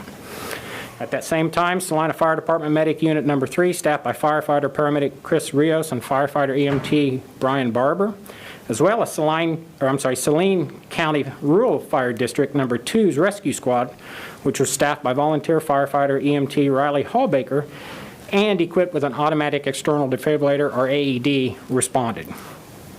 Upon arrival, firefighter EMT Hallbaker assisted Jordan with CPR, quickly applied the AED. The AED indicated a shockable heart rhythm, and shocked the unconscious Lynn twice. Medic 3 then arrived and began advanced pre-hospital life support procedures, and paramedic Rios even remembers Lynn actually coming around and talking to him as he delivered Lynn to Salina Regional Emergency Department. As I mentioned earlier, there are several factors that affect outcomes in emergency medicine, and we see these every day on the streets. Most of us think that EMS stands for Emergency Medical Service, when in fact it's actually Emergency Medical System, from dispatch to response to transport to delivery to the hospital. If any link in the American Heart Association's chain of survival is broken, the chances of survival are diminished dramatically. Lynn had a lot of things going for him that day. Recognition of cardiac arrest and activation of the 911 system, Adrian and Jordan. Early cardiopulmonary or CPR, Jordan and Diane. Rapid defibrillation, firefighter EMT, Hallbaker. Basic life support, firefighter EMT, Hallbaker and Jordan. And advanced life support and post-cardiac arrest care, Salina Fire Department paramedics and Salina Regional. We're extremely fortunate to have such an excellent EMS system here in Saline County and the city of Salina. I think this is a perfect example of such. The system could not have worked any better. At this time, I'd like to ask Jordan, Adrian, and Riley to join me. And I'd like to present a certificate of commendation from the Salina Fire Department recognizing their assistance in this incident, without which the outcome would have been drastically different. Riley may look a little familiar because in the past 14 years, he's also a Salina Fire Department member, as well as a volunteer for Rural District Number 2. Riley, Jordan, and Adrian. Riley, I'd like to present you. Jordan and Adrian. Yes. Thank you for your service to our community. Now, all stories have an ending, and this one's no different. Before I conclude, I'd just like to take a moment and introduce probably the most important person in this story, and that is Lynn Nightingale and his wife, Diane. Lynn and Diane, would you stand, please? I'm sorry I have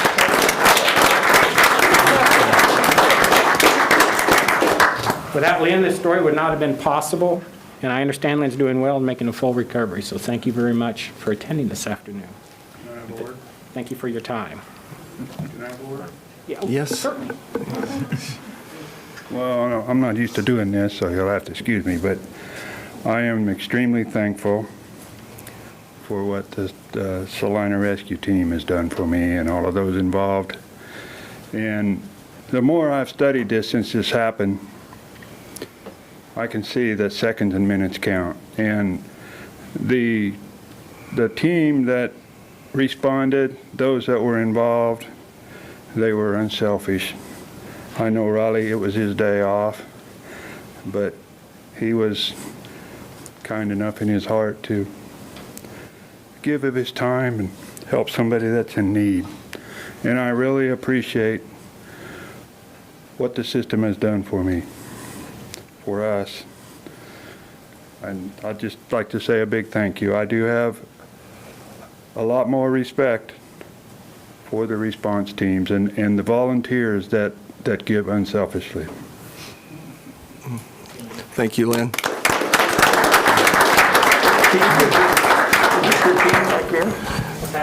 These are just under the personnel. You want to come on, so Riley. This is Riley's chief, Chief Jim Preston, Rural District Number 2's chief. Thank you, guys. Chris Rios was the paramedic on duty that day. Did an excellent job, and everything just fell into place for Lynn and Diane that day. We're happy and thankful. And I know we probably take our fire department, our EMS individuals for granted, and until you need them, you don't realize, how important it is. Years and years ago, our family did dial 911 and had the fire department show up, and boy, there's not a better feeling in the world than to see those blue uniforms there to help you. So, gentlemen, thank you for all you do for the community.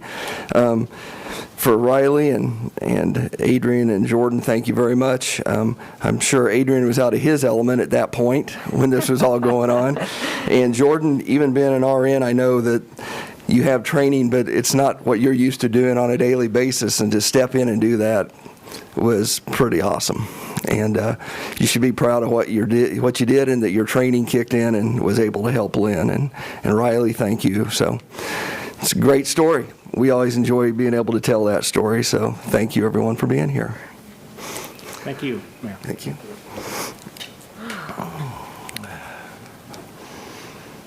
Okay. If that doesn't make you feel good, guys, I don't know what will. So with that, we will move into the Citizens Forum. This is an opportunity for individuals to come up and talk about something that's not on the agenda. You have 5 minutes. Please give your name and where you're from.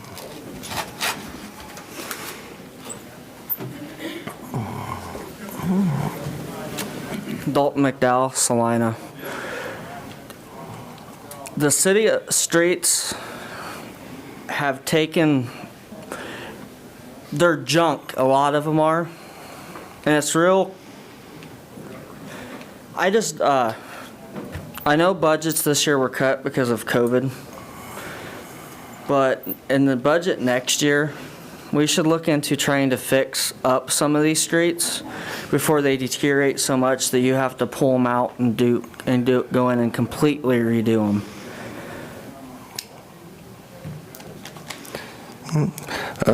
I would just ask that you go back and look at the study session we just finished. It was on streets, and I think you'll find it somewhat enlightening and helpful. So, okay, anyone else?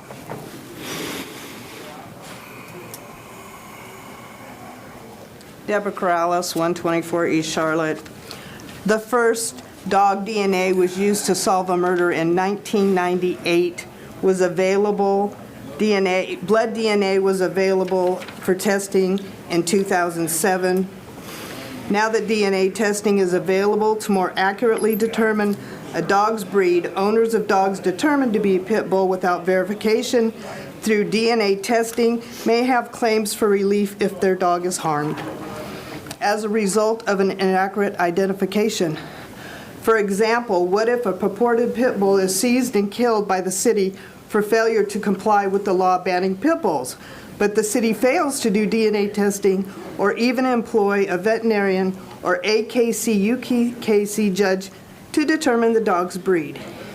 Indeed, what training or certification do law enforcement officers or animal control wardens, or in some cases, the experts they rely upon, have to prove that they are experts in breed identification?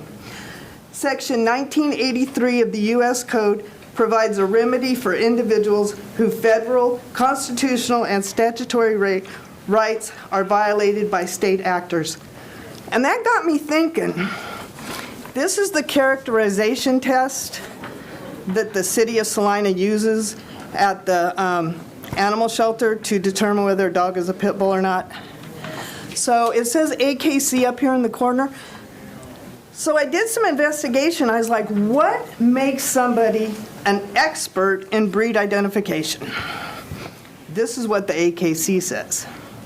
The American Kennel Club policy requires that breeders who are wanting to become judges have a minimum of 12 years experience in their breed, having bred and raised at least 5 litters. Now we know why we have so many dogs in their home, and breeding or owning 4 or more champions from those same litters. In addition, must pass tests on dog anatomy and ring procedures. Breeders aren't the only candidates who can aspire to the judge's badge. Longtime handlers, both retired professionals and amateurs, also stud dog owners, can also apply. They must have a tenure of at least 15 years and achieve certain milestones, such as owning a dog that has sired at least 4 champions or personally exhibited at least 4 dogs of that breed to their champions.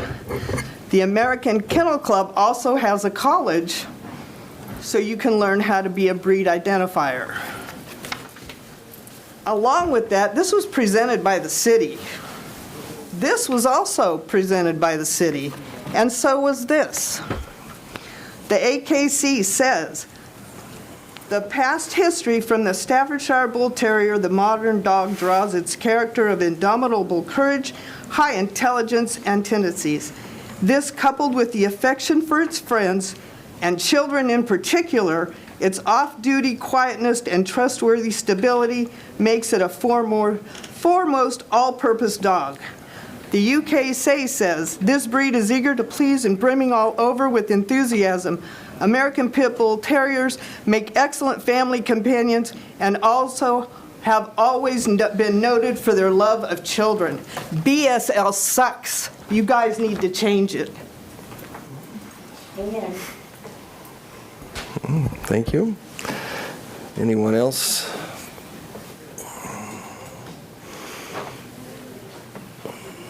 Tyler Sartain, 233 North Kansas Avenue. While I still agree BSL needs to go, I also have another concern, especially about tomorrow. We all know it's an election time, it's crazy, and I know Chief Nelson is here, and hopefully, I know they train and they have, you know, proper procedures, but there has been talk about possible riots, crazy stuff going on.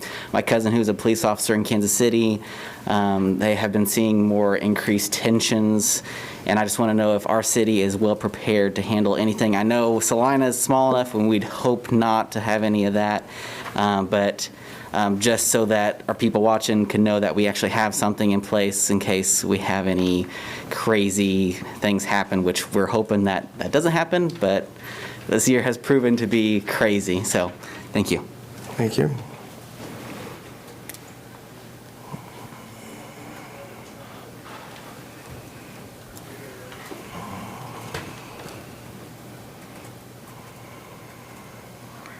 Norman Mantle, Salina. I would ask all of you commissioners to learn something. Go get a dictionary and find out the definition of a democracy, the definition of a republic, and the definition of a dictatorship. So what do we have here? Look it up. A republic is where a small group of people administer, not dictate, not force laws on we the people. The next step is a dictatorship. A dictatorship is where people force, not administer, force their views on the people. My next issue I want to discuss was you asked us to give our name and address. This is a security, a life and death issue. Because I know of a person that he was out of town, but he happened to post his name on Facebook. His house was robbed. So forcing us to give you our name and our address puts not only the people, but your property at risk. It's a life and death issue. People are being killed. Their houses are being robbed because you can go online and find where you live. You're here right now. Somebody can go to your house and rob it. Another issue I want to discuss is the pay issue. It was discussed here recently about how you're paying your workers. And at the Salina Tony Center, I brought up the issue that 11 deadliest jobs in America. Do you know the number 5 deadliest job in America is the refuse and recyclable collectors? That's the most dangerous job you got in your city at workers. Your other workers don't have a dangerous job in the city. The number 1 dangerous job is logging workers. Number 2 is fishing workers. But I want to emphasize on number 5. You're paying your refuse workers less money than other workers that you got in the city that are not doing a dangerous job. You need to readdress your pay issue. There are other more deadly jobs in the United States than some of the city workers you got. Thank you. Okay, anyone else wish to address the commission? Mr. Mayor, just for point of information, when citizens come to the podium, all we ask is their city of residence, not the address. That's correct. Out of concern for security, and also just to know if it's our neighbors nearby here who use our city have concerns, or it's the city resident. Yeah, good point. Thank you. Okay, anyone else? With that, we will move into the consent agenda. Item 6.1, approve the minutes of October 26, 2020. Item 6.2, award 2020 street markings, project number 20008 to K&G Striping in the amount of $20,219.30 with a $4,780.70 construction contingency and a total project authorization of $25,000. Okay, is there an item a commissioner would like to pull off the consent agenda? If not, I would accept a Mayor, motion. I move we approve the consent agenda as presented. Second. We have a motion and a second to approve consent agenda items 6.1 and 6.2. All those in favor? Aye. Opposed? That passes 5-0. That will move us into administration. Item 7.1, resolution number 20-7895, authorizing the mayor to execute a transferee agreement with Salina 2020 Incorporated and Salina Downtown Incorporated. Okay, Mr. Scragg. Thank you, Mayor and Commissioners. I've given you an extensive background in the staff report, and I want to start by assuring you I don't plan to go over all that in detail.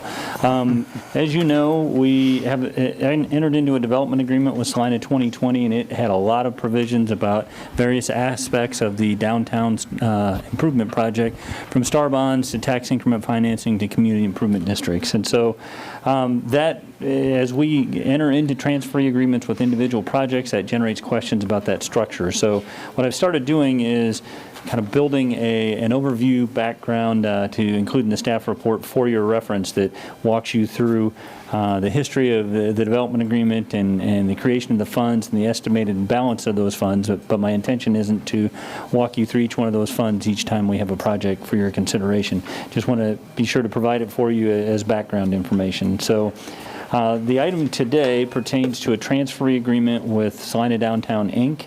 And I think the important information starts on page 6 of the staff report. And at the top of that page, I detail or quote the development agreement as it relates to what was contemplated for downtown maintenance, security, and programming services as part of the original development agreement. And that agreement specifically called out the intention to enter into an agreement with Salina Downtown, Inc. to negotiate and execute a transferee agreement to provide those services, maintenance, security, and programming. Later in the report, I note the fact that that's funded with CID funds, and the initial $200,000 of those CID funds were committed to repaying the master developer. And so we're now approaching the point that the sufficient funds have been generated to repay the master developer, and we can transition to the contributions provided to SDI, which necessitates the transferee agreement. Staff's been working with Penny Bettles in particular from Salina Downtown, Inc. in terms of inventorying responsibilities that currently exist and dividing those up in terms of what's appropriate for SDI to take responsibility for and the things to be retained by the city of Salina. And that is called out as Exhibit A1 as an attachment to the transferee agreement, and I'd be happy to discuss any of those details as you might like. So this funding comes from a 1% community improvement district sales tax imposed in the downtown, and then a proportional allocation of a portion of that to the purpose of downtown maintenance, security, and programming. The transferee agreement contemplates that those funds, as those funds become available, they be made available to SDI pursuant to the transferee agreement.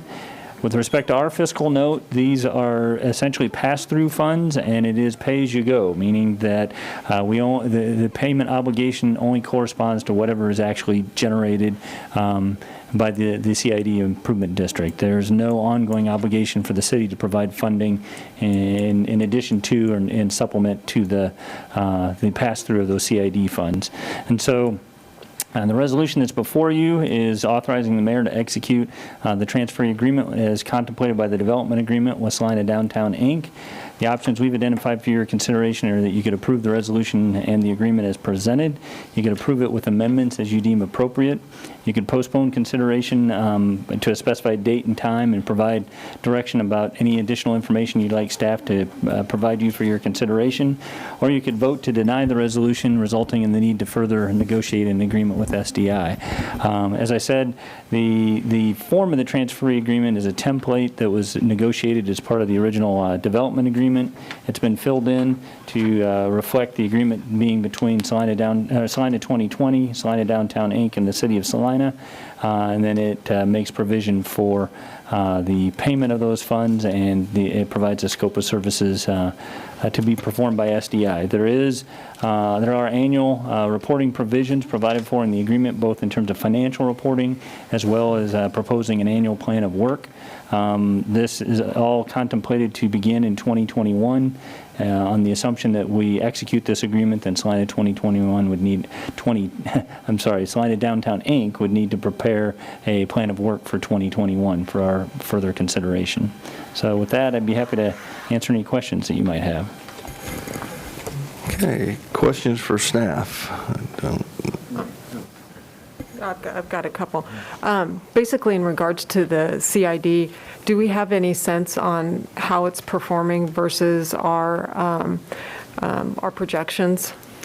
As we looked at our performance, about 50% of the way through the year, we had generated about 60% of what our base was previously, so we're seeing a little bit of performance. That's on the Starbond side. I don't know off the top of my head, and I'm not sure if Debbie's here in terms of the time frame that it took to meet that $200,000 threshold, but I know finance has prepared those projections. I just don't know them off the top of my head. Yeah. Here it comes. Because I was just kind of, There's Debbie. There she is. Hi, Debbie.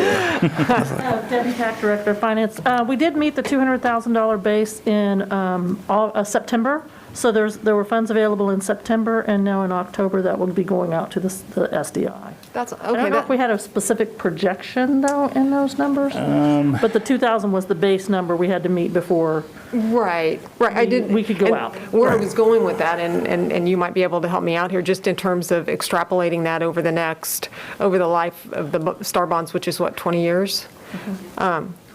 22? 22, okay.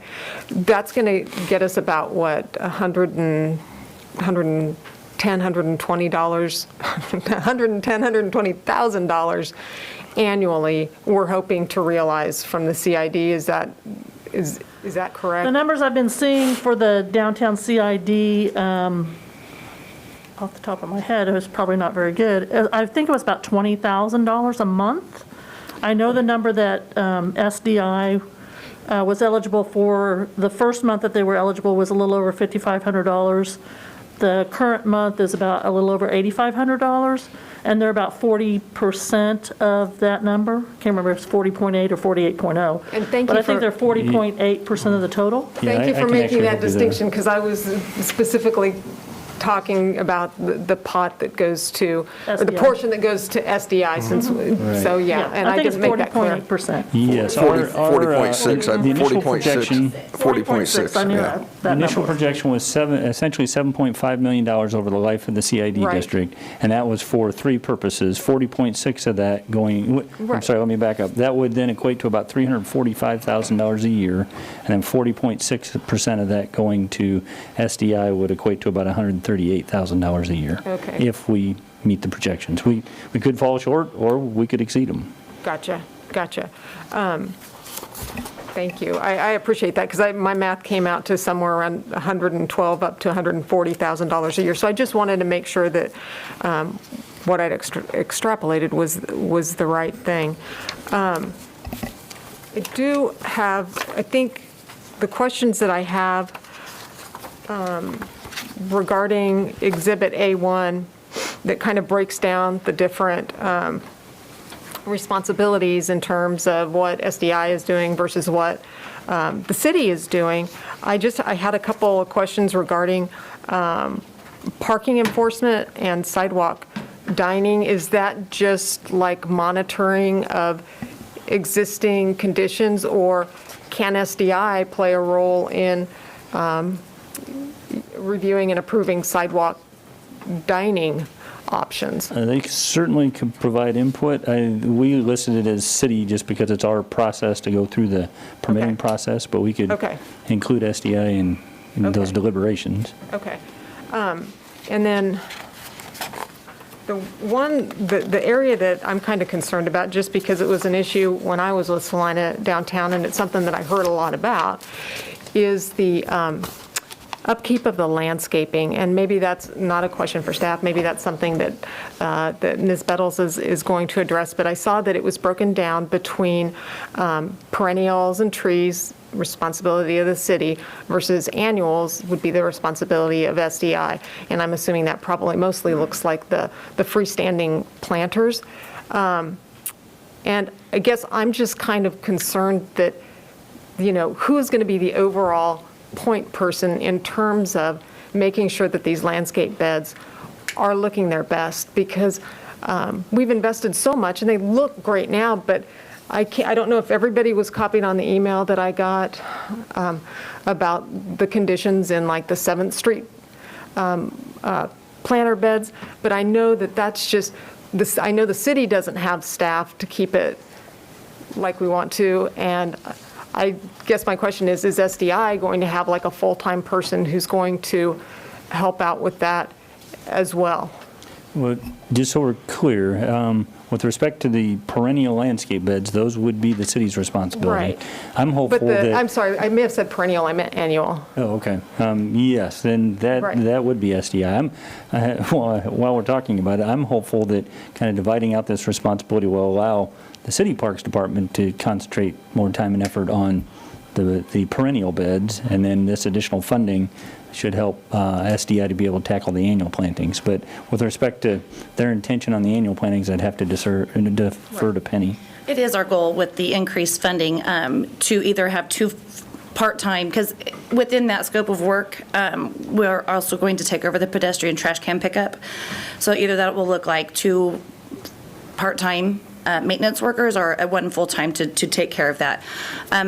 We are still on the fence on whether we're going to hire a contractor to take care of those pots, and if so, that will, it'll come to us, and then we'll just kind of go back to whomever we hire to help us maintain those pots.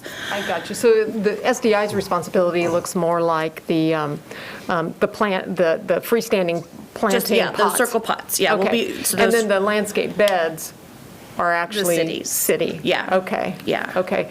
Now, does the city, and this isn't a question for you, I guess it's a question for us, how much of a bump in staffing are we committed to providing? Because prior to all of this reconstruction, literally week by week, month by month, year by year, we were falling further and further behind in our ability to maintain those planter beds. So I guess I'm just looking for some sort of commitment that we're prepared to staff this up. There was a recognition on Parks Department part from the outset that this was a sizable undertaking in terms of additional commitment beyond what we already had. So they're trying to address it with part-time staffing and staff up for that. So with SDI taking on the annual plannings compared to this past year, that's a little bit of a help for us, but we definitely need to be mindful of these maintenance responsibilities and try to staff up for it. I don't have a number of hours for you, but we've certainly had those conversations with the Parks Department about what staffing it's going to take. I would appreciate that, just because basically the perennials are what we were responsible for before, and we weren't able to keep up with it. So I think it's beds. I know. I think it's a valid question to know how much more additional resources we're going to devote than we did, say, 5 years ago, 4 years ago, before we got started on the streetscape. Admittedly, I don't know that was taken into account when the landscaping was designed, and we're reacting to that in terms of trying to address the staffing levels needed. Thank you. Thank you, Penny. Questions? I'm curious about the billy goat. I'll defer to Debbie or to Penny on that. This ginormous vacuum. Okay. I was going to ask come by and pet him, but Yes. I know it's a big vacuum that can actually run over cans and everything, and which I don't, but it mulches. We like to clean out the drainage to get all the leaves out, and so. Okay. Yes. Now I understand. Now you got it. Yes. Oh, before you sit down, so is the drain, and that, I forgot to ask that, the drainage that you're talking about cleaning out, is that like, what are we having, what do we need to clean out? Is it? Well, just when the leaves get caught in the gutters, the drainage system. Okay, gutters. Okay. Yeah, we'll suck out with the billy goat, we'll suck out all those leaves so we don't have drainage problems. I gotcha. Cool, thanks. On a more serious note, it talks about annual plan and financial reporting. Would that include an audit type procedure where, we get somebody sort of independent to look over the financial records? We've got a number of agreements with different agencies that require an annual audit be conducted, and then we be provided a copy. A number of agencies have asked, and we've yet to pursue this, about kind of an alternate, less onerous form of a financial review than a full-blown audit, because it does represent considerable cost. But staff's yet to bring that back as an alternate for your consideration. So this agreement contemplates an audit like we impose on other agencies at the moment. Question I had was about security. I see that's listed. What are the plans on that, or is there something? We've talked as a board about cameras, additional lighting in the back alleyways. Because, if things are brighter, it kind of slows down the riffraff. We were more focused in 2021 going into making sure we have enough staff, making sure our pots look nice and pretty, making sure we have an adequate dumpster to dump all of our trash in that we're getting ready to pick up. So security will kind of be maybe phase 2 when we start figuring out how much is going to come in. But ideally, we're thinking of cameras and lighting is kind of the direction we're headed on that. Okay, thank you.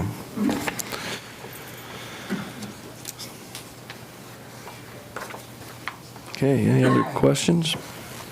Just one follow-up. Who would be watching the cameras?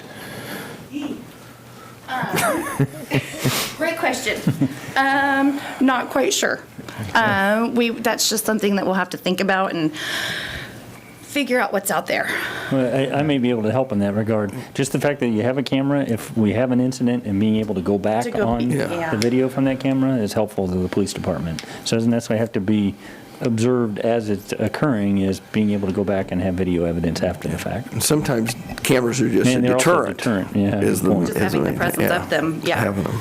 Yeah, those are definitely things that we'll have to think about when we approach getting them.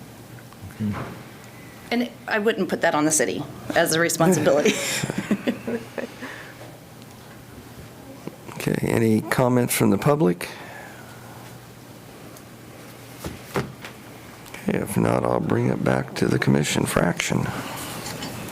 Mayor Go ahead. Mayor Hoppick, I move that we approve resolution number 20-7895, authorizing the mayor to execute a transferee agreement with Salina 2020, Inc. and Salina Downtown, Inc. Second. We have a motion and a second to approve resolution number 7.1, being resolution number 20-7895. All those in favor? Aye. Opposed? That passes 5-0. Thank you very much, guys. Okay, that leads us to 7.2. Item 7.2, resolution number 20-7896, authorizing the mayor to sign a resolution declaring the eligibility of the city of Salina to submit an application to the Kansas Department of Transportation for use of Transportation Alternatives Program funds for the Magnolia Hike and Bike Trail project. Mr. Stack. Thank you, Mayor and Commissioners. KDOT, through the federal Highway Administration, gets funds every so often for transportation alternatives to just highways and roads. They have funds for typically trails and historic restorations and different kinds of facilities that scenic and environmental options as well. And so we've tried in the past to submit on some of these items, and so this is one that Magnolia is a kind of the heart of southern part of Salina, connects the school and the mall and connects some trails that we already have on Ohio and Ninth Street. So it'd be kind of a nice loop.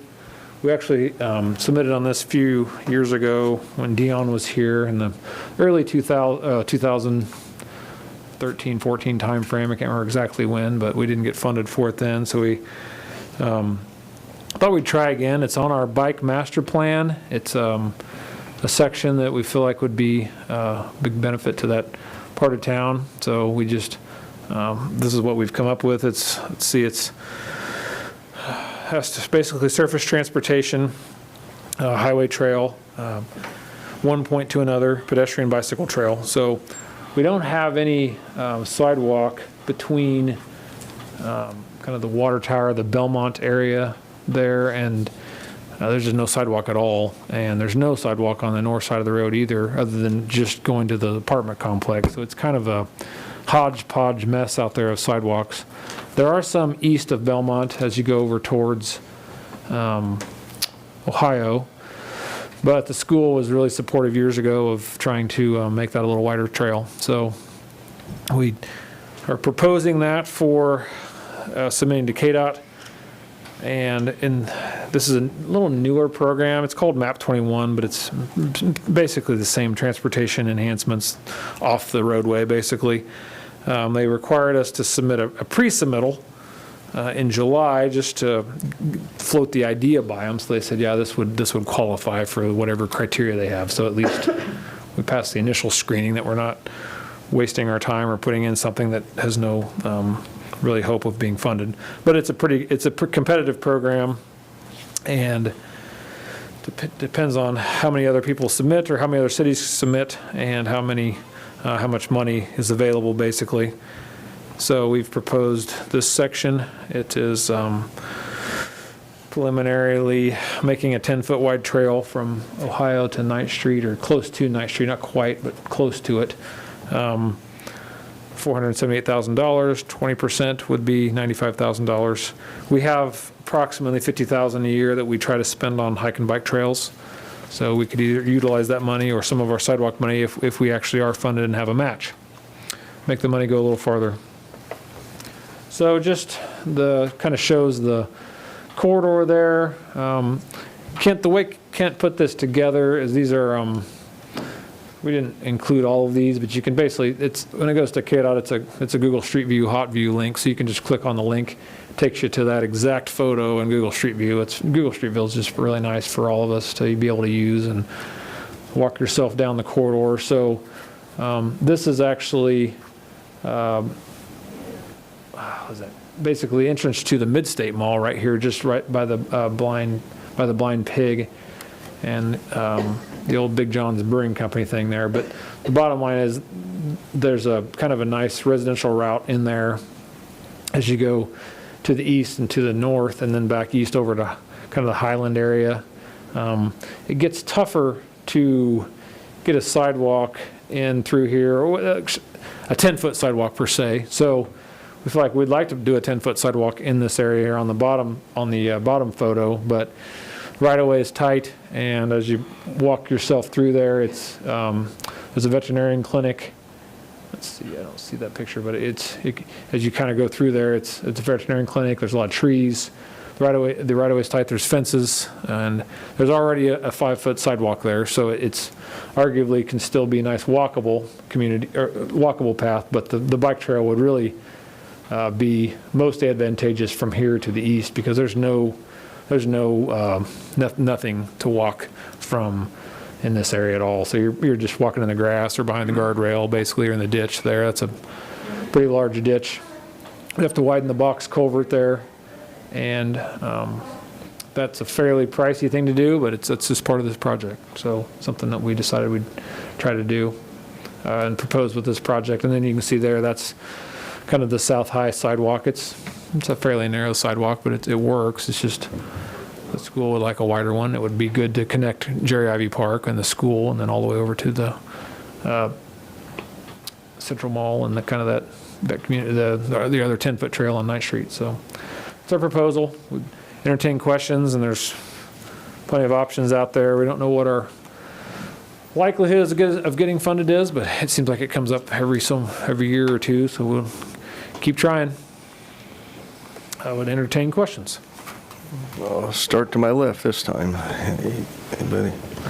I recognize that the space over there in front of the veterinary clinic and whatever the building is west of there now is pretty limited. Mm-hmm. If you go east of that, is there enough space to put in a 10-foot wide sidewalk? Because my memory tells me it's a little bit tight. It's tight. You could do a 10-footer through the church area there. Okay. It's pretty nice and wide open. And then as you go to the east, then you get back into two fences. So it gets tight. It'd be, and the question with KDOT, a lot of times you can try to see if you can do some economy of 8-foot sidewalks and try and, on Iron Avenue, we have an 8-foot wide trail, and it works pretty well. So sometimes you can balance that, and then you can take maybe the bikes through, with some sharrows down some of the residential streets that are not as busy. So those are just kind of the options. If you actually get funded, I know you can getting deal around with the that. veterinary clinic area, when I ride, I basically do not like the intersection at Magnolia and 9th. Right. Even though the trail runs up there, and so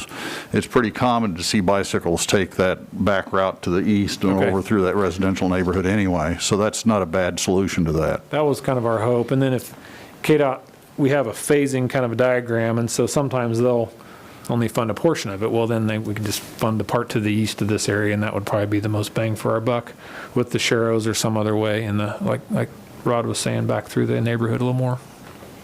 So we'll see. This is an idea. Other questions? We have 10-foot right-of-way in all those areas. That's the problem as you go east of here. That's city property, kind of around the water tower between Magnolia and I can't remember the name of that road that's just straight west of there. But we do have city property or school property all the way through there. So that's easy to get 10-foot right away there. However, as you go west towards the veterinary clinic and the residences and the church, that could be, it would be tighter. We can ask for donations. So what you're saying is that section may have to be 8 foot instead of 10? Less or back of curb. Those are the other things you can do, kind of do a wider back of curb sidewalk. We try to avoid back of curb sidewalks, but if you have an 8-foot wide back of curb, then then you can walk further off the back of curb, and it's not quite as bad. So those are just options. Sometimes it's hard to get right away. Sometimes it's not. It just depends on what's in those backyards. Okay. But we don't have as much room there, to be frank. And maybe I just forgot, but what account will this come out of as far as these funds? We have if you look in the CIP has a $50,000 annual allotment for hike and bike trail improvements. Okay. So over the years, we've done levee topping improvements the trail along Markley is a good example of the last few years or last year that we did hike and bike trail improvements, and it's $50,000 a year. We also have sub-CIP sidewalk dollars, so that's also, we have that in our annual budget as well, usually $40,000 to $50,000 there, so. So we take 50 out of one and the remainder out of the other? Correct. Okay. Yep, and a lot of times it's, it doesn't have to be all in the same year even, but it's, KDOT just wants to make sure you have the funds somewhere to match it. I'd like to make sure we had the funds too to match it. Yes. So. Yes, I can tell 'em. That's always a bonus. Yes. I'm supportive of that as well. That's right. Just. Okay, I'm sorry, I guess. No, is the bicycle advocacy group still active? Yes. And I was just going to ask, have they had a chance to take a look at this? Because I know that there's a lot of knowledge in that group in terms of. Yeah, originally, they haven't lately, but originally they were pretty supportive of it with the original submittal, and then with our bicycle master plan, it's shown on there, and so that was passed, and that gets updated periodically. Our last meeting with that would have been, I can't remember if it was kind of right after, maybe, I can't remember if it's been before COVID or not. It's been an interesting year, but we talked about some of our routes that need to be maybe adjusted on the bicycle master plan. So that this one seemed fine, but there is one route that we're thinking of adjusting on that master plan. So I can't say that we dealt directly with this route. We did years ago, and it's on our master plan. So we're just, but yeah, we should probably meet with them again to talk more about this one. And I was just thinking too, that in terms of trying to ensure a successful application, if we had a letter of support from a citizens advocacy group, that I'd love to see it happen. And yeah, I think that is something that we could get from them. That's a good point. The school definitely helps in that regard as well, but it'd be nice. A citizens group would be even better. It's not an official group, I guess. I don't know but we could, I'm sure Phil or one of the guys would easily write a letter for us. That's probably a good point.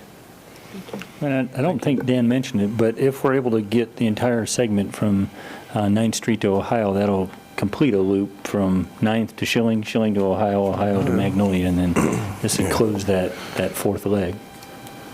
Be a nice loop. Yeah. Okay, any other questions? Okay, comments from the public? Thank you. Okay, if not, I'll bring it back to the commission for action. I move approval of resolution number 20-7896. Second. We have a motion and a second to approve resolution number 20-7896, declaring the eligibility of the city of Salina to submit an application to the Kansas Department of Transportation for use of Transportation Alternative Program funds set forth by the federal Moving Ahead for Progress in the 21st Century for the Magnolia Hike and Bike Trail Project in Salina, Kansas. All those in favor? Aye. Opposed? That passes 5-0. Thank you. Thank you, Mr. Stack. That will lead us to 7.3. Item 7.3, Police Citizen Review Board follow-up discussion. Chief Nelson. Good afternoon. I am Brad Nelson. I'm the Chief of Police, as you know. Thank you, Mayor Hoppick and fellow commissioners. I appreciate the opportunity to once again speak about our proposed Citizen Review Board. As I stated in my blue sheet, we have had 3 public forums regarding this very topic. On September 21st and at our last event on October 20th, I presented our proposed CRB in the form of a PowerPoint. This PowerPoint was included in today's agenda packet also for your viewing pleasure. I believe I documented well the sources that were utilized in drafting this proposed CRB and have been open and forthright in my agreement that our present Law Enforcement Advisory Board could be improved, especially in transparency concerns and post-investigative reviews by any new CRB. I look forward to additional conversations about any of the provisions that I outlined on this blue sheet and directions to see this CRB come to fruition. One of the most common questions I've heard is, what if the CRB does not agree with the findings of the department? This, of course, will be included in future bylaws. However, I believe it is relevant that if I am responsible for drafting an ordinance and bylaws, the premise that I will work from regarding the role of the CRB is as follows. It is not the board's duty to reinvestigate the alleged misconduct of any portion of the police department's investigation. It is to determine whether the police department's finding is supported by the evidence it had before it. As found in the CRB PowerPoint, our proposal was structured to demonstrate the best fit and be the least intrusive for our community in relation to the resources available and present concerns we have with our ability to properly and objectively review citizens' complaints against our officers. In my opinion, Commissioner Franz was spot on in his October 18th memo to the mayor and the city manager regarding a CRB for Salina when he said, and I quote, "The CRB is not a law enforcement investigative agency or a part of the court system. It is a citizens board charged with reviewing and making recommendations on police policies and management and activities from a citizen's point of view." That is definitely my belief also regarding the purpose and role of a CRB here in our community. At this time, I will be happy to entertain any questions and/or directions regarding this proposal. Thank you very much. Okay, I've got questions and comments, I guess, but I'm going to start with Commissioner Davis or Commissioner Hodges to my right. Who would like to go first? Just so my brain can organize this, we're discussing just the Citizens Review Board right now and not other issues such as 1033 program and use of force. I mean, this is just Citizens Review Board today. That's what we have on the agenda, yes. Could I just jump in with a quick question there too? If the intent is to go through all of these, which I believe Commissioner France pretty much did in his memo. I tried to follow the original PowerPoint and comment on those items, yes. I didn't know if you just wanted each of us to indicate what, our feelings were. I'm just asking in terms of, organization of the discussion. Yeah, I guess I'm going to look at staff because we need to give direction. And I do thank Commissioner Franz for his response. I found it very helpful to move forward. But I think, how would you like us to proceed? Because we need to give direction so we can do the bylaws and get everything, and.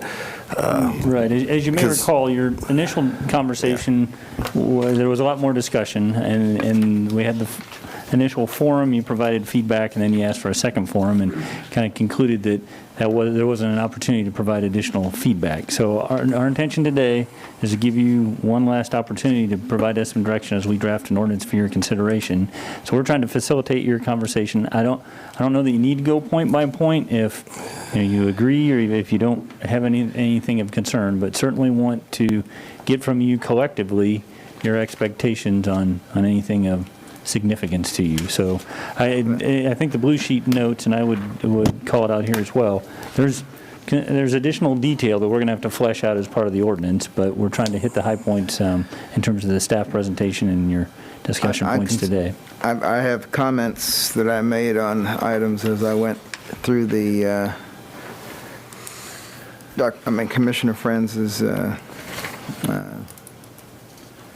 was going to call it manifesto, but document. Okay. And I appreciate. I'm not sure I'd give it that stature. No, well, I think you did a wonderful job. And probably 95% may even be higher, I agree with. And even if I agree with certain things, I should probably state that just so people know where I feel. Now, you do mention the 1033 program at the little short paragraph at the very beginning. Sure. And I think as long as any property or services, and the services can be anything that the department has use and control of. You don't necessarily have to own it, but it becomes the face of your department, which then is the face of our city. Anything that the department uses, controls, or owns through that program should be approved through this body, unless you want to take out, gloves, things that, you could just as easily go to Walmart and buy, but big items. And I think, and I trust the chief's discretion on that issue. Now, as far as the Citizen Review Board, I really don't have much disagreement with the review of events that have already happened. My vision of this board is that its mission be expanded to be proactive and look forward in real time. Use the old saying, we don't know what we don't know. And, measure some data, and you have a good description of some data points that can be collected. Those are suggestions. I don't know what we currently collect, how much work it takes to collect this. I think we should use what we have to the greatest extent possible rather than add new points unless they're critical. And at one extreme, the NAACP proposal gives you a long list of things. And it's not, if you condense their paragraphs down, you end up pretty close to the list you have here. But particularly if it's information that we're already collecting, or it's very easy to collect, because when you look at that data, you may find out something that you didn't know. But it's good to be free of any initial bias, because if you're biased heavily initially, that's going to affect what you measure, which obviously affects any conclusions that you can draw. But I think this should be a forward-looking board. We may find things that we do very well and things that need to be tweaked. On page 2, you're talking about records and open meeting act, the chief of police ex officio. Agree there. On number 10, the composition of the board reflecting the racial and ethnic diversity of Salina. Some cities would perhaps have organizations, if they're well-established organizations, to appoint, like as an example, NAACP, appoint a liaison. It's a big enough board that you could probably get away with that. And when you look at minority groups, you might want to look at, and I apologize, but LBG. TQ. Thank you. Might be considered a minority group that might have reason to believe that it would be unfairly biased against.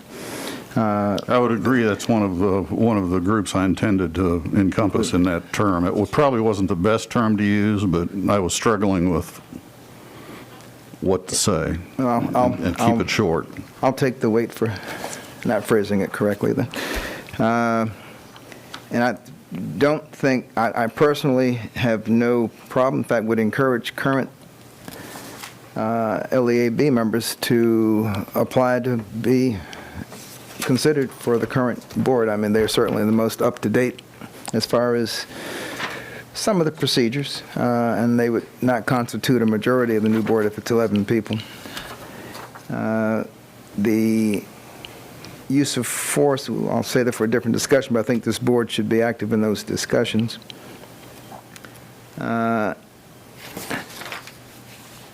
some point, and it may be beyond the scope of this organization, there may want to be a liaison with the court system as well. Generally, if the DA won't prosecute something, there's not much point in police arresting it. There's a big connection between police and the court system, but that's a much bigger discussion. I think the idea of training of board members through the Citizens Police Academy is a great idea. That might, Chief, how many weeks is that? I believe it's 11. That's It's how like many 11 hours? Thursdays in a row or something. How many hours per session? Three-ish, normally 3 hours. All right, so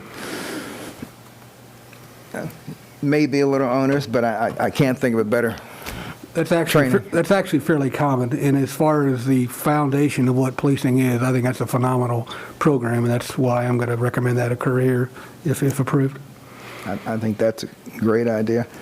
Data collection addressed. The CRB can file a complaint directly to Salina County when citizens disagree with the review board of the police. What is our next course of appeal currently? Just the court system, or? Yeah, I'm sorry, you're asking if citizens disagree? Yeah. Let's say if a citizen, let's say the board says if the action was justified, the citizen disagrees, is it then just a suit in court? Yes, there are a couple of other avenues that Chief mentioned in his presentation in terms of... Attorney General's office and the KBI. If they're not happy with our outcome on a citizen's complaint, they've always had that ability to make the same complaint to those agencies, outside agencies. All right. And think quarterly meetings at a minimum. As far as the data, certainly set this up with the assistance of a statistician so we can collect enough meaningful data in a manner that good conclusions can be drawn. I guess the two other things, I see no problem with a relative of a police officer being on the board. That sometimes you need that perspective of someone who has a person close to them going off to work every day. And I can only speak for my household. My wife and I disagree on topics, and it's not going to stop our show just because we have different opinions. But sons or in-laws, I don't see that as a reason to not be on the board. The conflict of interest, I agree. In a small city, it's hard not to have conflicts of interest. I mean, if you use the term very, very broadly, I mean, we probably all interact with each other in some other aspect of our weekly existence. I guess I could still have a problem with the director and the Police Excellence Fund. Is there a president or an executive director or whoever's at the top raising funds, which might give the impression of impropriety as far as conflict of interest? I have donated money to the Police Excellence Fund in the past. That just because I donate money to it doesn't necessarily mean that I share every one of its views. Probably didn't even ask for all of its views, but the leadership might be that one person who should probably not be on this board. I agree with number 3, the disciplinary powers. This is not going to be a substitute court. I guess I actually agree with about 98.5% of what you have here, Commissioner France. I didn't hear much you did disagree with. Well, it's good to hear that you did a good job every once in a while. We sometimes here specialize in cutting things apart and tearing them down. It's nice to say that you did a good job. I'll pass. Okey-doke. I'm just looking at some of my notes. I wish that I would have organized them along the same lines as what Dr. Davis did with Commissioner France's notes, but I kind of followed some more on what the blue sheet was. And the first thing that I asked myself, just in terms of this process as a whole, is where are we trying to go with this? We've identified some shortcomings with the Law Enforcement Advisory Board, just in terms of how it functions in the 21st century. Chief has talked about our goals of improving transparency and access to the board, improving its effectiveness in terms of promoting community policing, and ensuring that our future standards are maintained and even improved. So I was kind of looking a little bit more globally at that as opposed to some of the more specific suggestions. And I just want to look at the members of the governing body, and I think I know the answer. The model that's been proposed is a review-based model. I was looking at some of the things in terms of the hybrid model, and in terms of going back and reading the minutes from the lead board, something that I saw that, I don't know, I wouldn't say it raised a red flag, but it was something that I thought was interesting, is on a number of occasions there were concerns that were brought to LEAB advisory board members, and the process from there is file an official complaint. And I think that it's kind of a circular mechanism, and I don't necessarily want to have a board that's got these broad-based investigative powers, but at the same time, I think that we need to acknowledge that there are some groups of people that the whole reason they didn't file the official report in the first place is because, maybe they thought they'd be targeted, or they thought it was just an exercise in, futility. But that's one part of the hybrid model that I can't quite put away. And Chief, you did a great job in terms of, giving us the pros and cons of each of the different kinds. But that is a concern that I'd love for us to address in this board, is if someone doesn't feel comfortable submitting a report to the police for internal investigation, I feel like there should be another option there. Let's see. Because we can make the case that the complaints were unfounded, and maybe they were, but we also can't overlook the possibility that the individuals were afraid to submit a complaint. And I'm worried that a review-only model really limits the CRB in some ways. Other notes I had, I think I am looking at a larger board size. I believe Commissioner France said 11 members. I had written in my notes 11 to 13, and had specifically noted that members from agencies like the NAACP, the United Way, we all know that a lot of our calls are due to homelessness or drug use.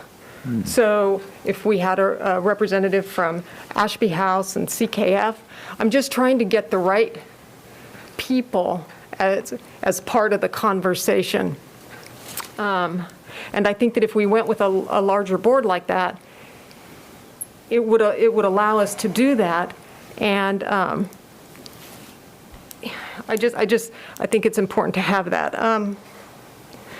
I saw here that it has been suggested that membership should include a rank and file employee. And a representative of the Human Relations Commission, that's I think that's a great idea. I think that if we're really going to press the point of, citizens, you can put your trust in this board, I feel like there has to be some sort of a presumption of independence and at least enough autonomy. So I would not be supportive of that. In addition, I would argue very strongly for both a very transparent application and selection process of the board members, whether that looks like a questionnaire, some sort of application, because we're trying to ensure that we have got a very diverse board, and I think that even though technically the appointment for board members rests with the mayor, I think that the police department and the public deserves some guarantee that, the mayor is taking all of that into consideration and, coming up with as diverse a board as possible. Let's see. Dr. Davis mentioned, and Commissioner France mentioned not limiting it to racial biases. I think that it's both in terms of board makeup and what they deal with. We need to make sure that we have the various protected classes noted and included. Hopefully board members would come from diverse economic backgrounds, and we'd have geographically diverse representation of our neighborhoods. And then I think the only thing that let's see, going back through Blue Sheet, let's see. The chief of police and/or his or her designee shall be present at all CRB meetings and executive sessions in an advisory role on behalf of the department. Attendance, great, that's fine. But I think that the advisory board needs to have the option, if they feel that they need to convene in an executive session, that they have the opportunity to do that as a board.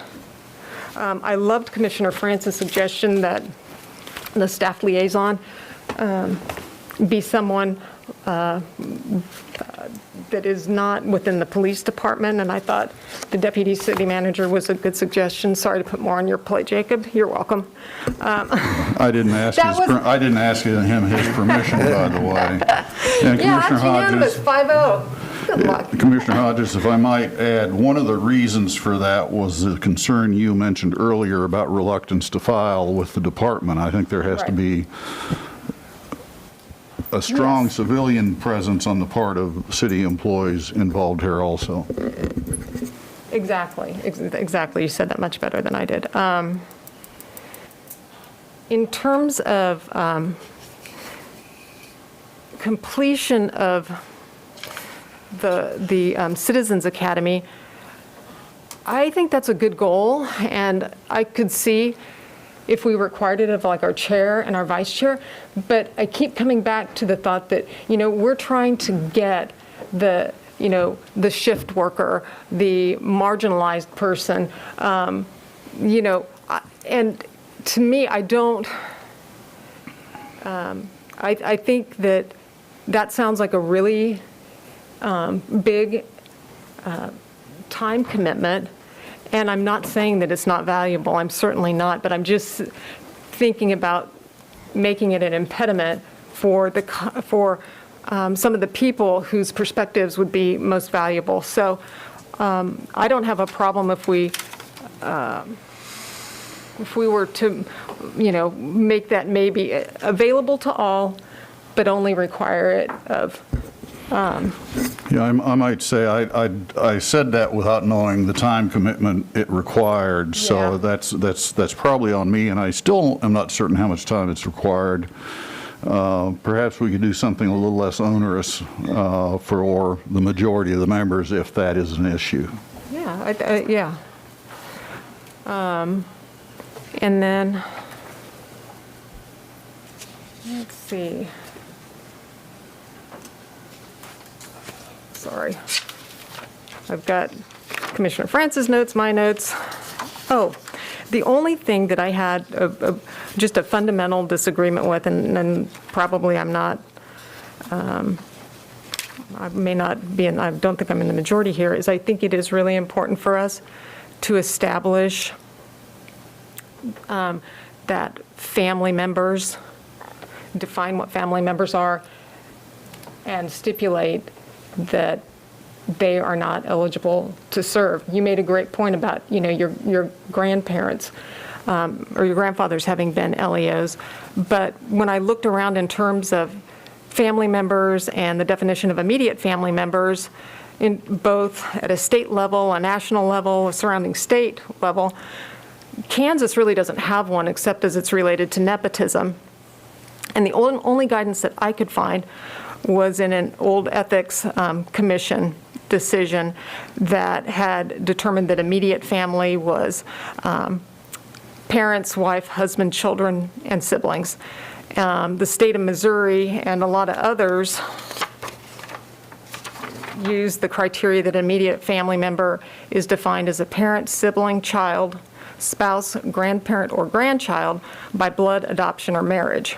So I think that's a pretty easy qualifier to put in there. And I feel like if we need institutional knowledge, we're going to have SPD staff there to get their recommendations, but I don't want to create kind of that regulatory deference thing where we're going to defer to the person who's married to the LEO or whatever. I just think that immediately sets us up for people questioning the process right off the bat if they look at it and say, well, that's so-and-so's brother. You're never going to do that. So I think that's just something that I think it would serve the CRB and the police department better, because you won't have that concern, and you'll be able to say, hey, look, this is an independent, totally neutral commission that is looking at this with a fresh perspective. They've got nothing in it. They've got nothing to gain. That's where I am on that. And then the only final thing is, I think it had been mentioned and in the Sunflower Coalition, and I haven't seen it mentioned in any of the presentations, but in terms of internal complaints within the department. And I don't know if that's something that is appropriately dealt with in a Citizens Review Board, but I think it's something that at least needs to be acknowledged that it's a role that they could possibly play in the future. And I think that's all I've got.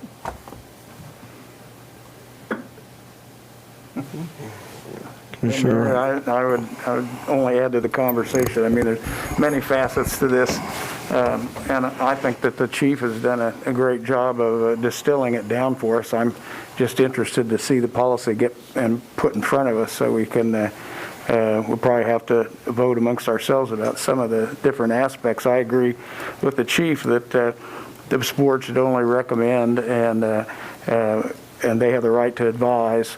So I hope that's where the policy will come down. I don't think that precludes the right to advise, allows the data collection. So I think that under that thought that they can assemble whatever information that they want to. I'm not so sure that a large size really helps the board be effective. We have enough trouble getting people to participate in boards. These are unpaid positions, and we're starting to layer on a lot of work that they have to do to be able to participate in the board. I'm skeptical that we'll be able to keep the spots filled, so I'm more in favor of a smaller size. So I'd like to see us get something before us so we can hash it out. Oh, I'm sorry to interrupt. I just remembered one last question in terms of, you'd mentioned about using the CRB in kind of a public outreach role. And that was another thing that I think that it would just be very good for us to be careful. It's one thing to send some board members out to say like a housing conference to let people know of their existence or whatever. But, you know, I feel like the Police Excellence Fund is established for a wonderful purpose to support and to promote the SPD. And I think that all of us, and maybe I'm just speaking for myself, all of us want to see a little bit of a line between those two groups of people. And so public outreach, if we're talking about, you know, making people more knowledgeable about the policies or the procedures or whatever, great, but I just wouldn't want it to devolve into, you know, just, I don't know, public relations. Sorry. Commissioner Franz, any more comments? Well, I kind of put my thoughts down on paper. I think I do want to make maybe a few comments verbally. You know, the whole idea of having the board staffed by someone not in the police department is, you know, I go back and see this as being somewhat of an analogy or parallel to the financial audit. In other words, we hire someone from the outside. The finance department staff does not get to direct the financial audit. They are there primarily to provide information and to support the auditing team, but the auditing team decides what they're going to look at and how closely they're going to look at and so on, and then they report to the city commission. And I think that adding that outside person helps with that, you know, concept of independence. And I think it also helps with Commissioner Hodges' comment, if someone is uncomfortable filing with someone in a uniform, perhaps they are less uncomfortable filing with someone in a suit. You know, I don't know. So that was my thought on that.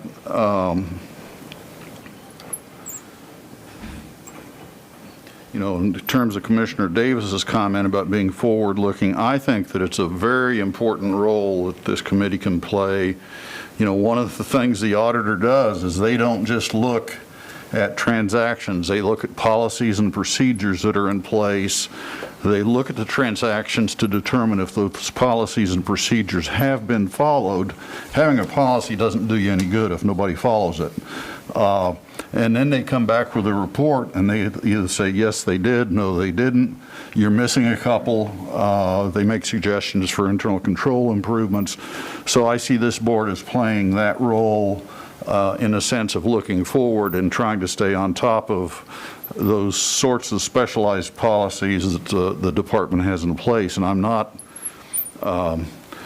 not judging them one way or other at this point because I certainly don't know. But I do think that is a part of that forward look.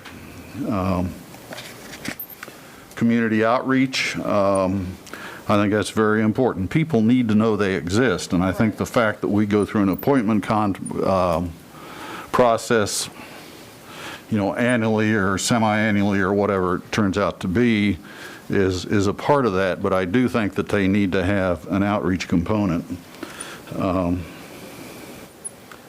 I'm okay with 7 members, I think, with the caveat that if we add a liaison to community relations or a human relations commission or a rank and file police officer, that those be 2 additional.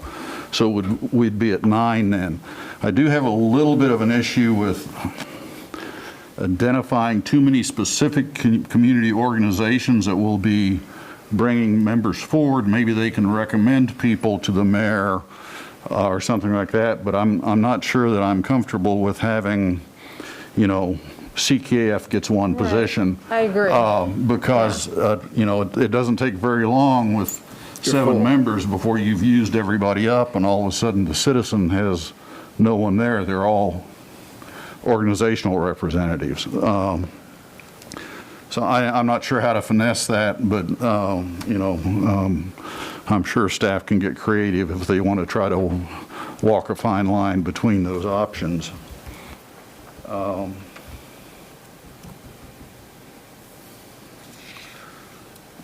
am fairly committed to including a rank and file officer. I just think, and maybe it's a non-voting position, I don't know, but I just think that it's important for the members of the committee to have contact regularly with someone whose feet are on the ground.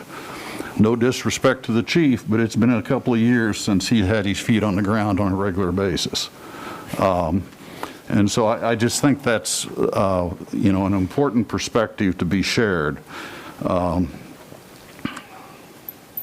And of course, the representative from the Human Relations Commission was kind of a counterpoint to that. They, in fact, do represent individuals who've been subjected to at least particular types of discrimination and are some of the, what do you say, protected classes.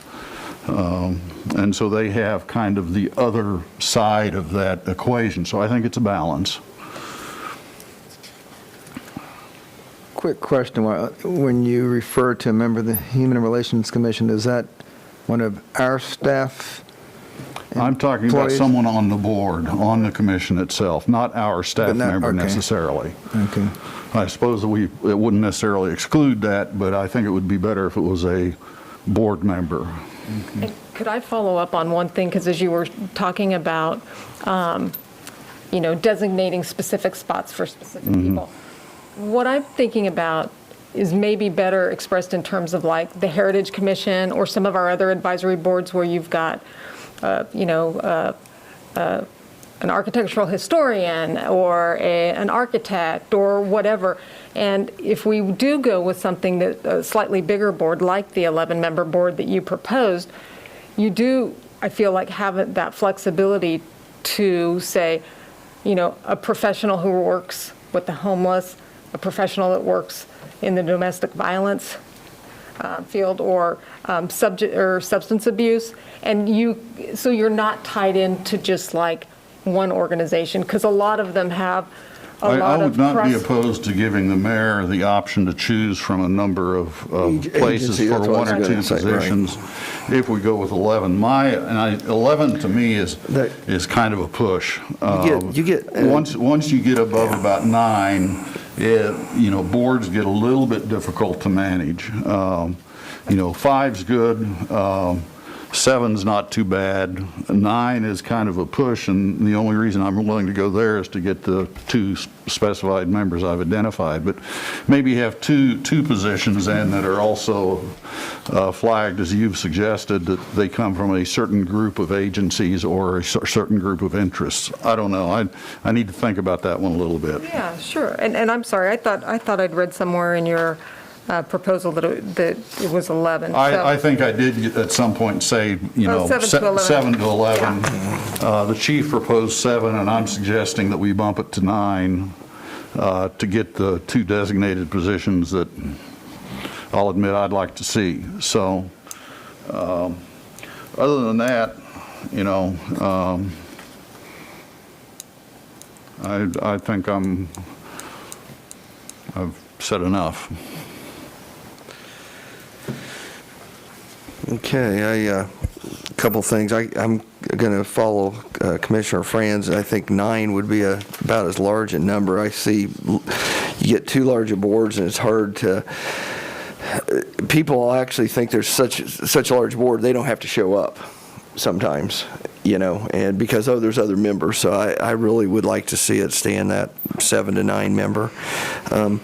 I understand where Commissioner Hodges is coming from as some of the agencies, but I do like the idea that you would say we'll have 1 or 2 representatives from these different agencies, because if you don't, then all of a sudden, like you said, your board's getting full, and you haven't even reached into the basic to the civilian population.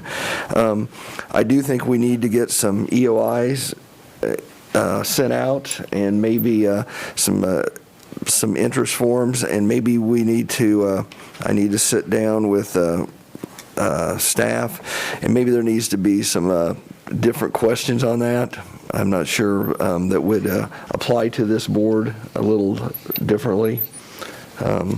We'll think about that a little bit. I would like to get something in front of us. I mean, we all have ideas. I'd like to see us, I'm not sure if the comments that have been made here give staff enough direction to kind of start putting something together. The one things that I did have marked is, one, I was definitely against any disciplinary measure, authority and subpoena powers for the board, and I think we've kind of addressed that. So I'll look at staff to see what else you need from us. Before you do that, could we now come back through a second time to address the comments that we've heard from each other? And then we'll open up the public too, so go ahead. Because at some point, we have to get a circle that's big enough to include all 5 of us. It'd be nice if we can negotiate issues so that each issue eventually may not be what we started with, but all 5 of us could agree on that particular issue. I think part of that's got to happen when the staff brings us a specific proposal, and then we can poke at it and mark through it and decide what we want to do. But I don't object to having a second round of comments. Again, the reason I don't like the review only, and of those, a year from now, there'll be another option in those. They'll call it the Salina option. We may have to truly create our own option. But there are reasons people don't make complaints. I mean, they're afraid of retribution. They're just afraid of making any public statement, just like some parents won't complain when something goes wrong in the school with their kids. They're just afraid. So if you have a less intimidating source, such as a person, well, that person goes to my church, he or she is on the commission, let me call them and see what I can do. Plus, again, we don't know if there's some worrisome trends that one day will just pop up, as a crisis, when if we were following certain data points, we could have seen that trend developing and headed off at the pass. I'm kind of split one way or the other, an active officer on the board. I could certainly live with it. It wouldn't be a deal breaker for me. I think the executive sessions of the board should probably be without the chief, but just like our boards, we can invite, our executive sessions, we can invite anyone in we want. And I'm guessing 80% of the time, you'd probably need his technical expertise anyway, so you'd be inviting him in, but you at least have the opportunity to meet without the chief if you think his being there, and again, no personal reference to our particular chief here, if you think that presence would be intimidating or would influence the discussion, you have the option of meeting without the chief. I didn't think about the comment that you made about how onerous completing 12 sessions with 3 hours each might be on person. That would certainly be encouraged. Maybe we can fast track them into the application process if they want to do it. Or maybe at each meeting there can be little vignettes of that training brought to the meeting. I won't put the police chief's wife on the spot. She can just give me a head tilt, and the police chief can answer. Generally speaking, it's been my impression that officers' spouses shy away from public identification of the fact, getting on boards like just so that they don't draw attention. Maybe my East Coast or big city upbringing. Generally, do you find that family members would seek out a position like this? Yeah, I'm speculating, but probably not immediate family members such as spouses, but I could see a spouse's dad or something being involved, but right. I think that's a pretty fair assessment. Right, so if you have a well-qualified person whose son-in-law just happens to be, I don't see that being a reason to not include that person, because again, they bring both perspectives, and sometimes you need both perspectives. I was just going to say, just speaking to that real quick, is if that was the approach, the preferred approach by the commission, then I think that having that perspective eliminates the need to have an active duty officer on the board. I really do, because if I just try to look at it from an outsider's perspective, if you've got an LEO You've got somebody who's got an LEO for son-in-law. Somebody else has got one for a sister-in-law. I think we have to look at it from an outsider's perspective. And would you think, rightly or wrongly, that you're getting a fair shake? And I'm sorry, I didn't mean to interrupt. Conversely, I mean, I have 84 cops that are going to be affected by this too. And if we're contemplating having no law enforcement knowledge, presence, boots on the ground, I think that should be equally a concern, because it certainly is of mine. If they're judging things we're doing and they've never walked in our shoes, and we're even talking about not even attending the Citizens Academy. I mean, they have to have some basis of knowledge for what we do on a daily basis. So that's just the flip side to that point. And I understand that, and I kind of look at it from the perspective of an audit, like Commissioner France was saying. We've got the staff's expertise there. Anyway, I'm sorry, I interrupted. If I might just interject about that particular issue.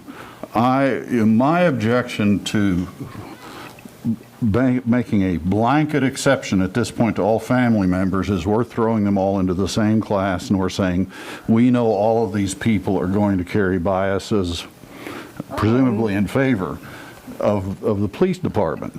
And I'm saying I think that's a bit much for us to do. I think we need to provide some reliance on the appointing authority, whether it's this group or one of our successor groups, that they're going to consider some of these options when they look at them. And if there is, somebody's cousin or whatever on the board at that time, they're going to think twice about doing a second person with that kind of relationship on the board. I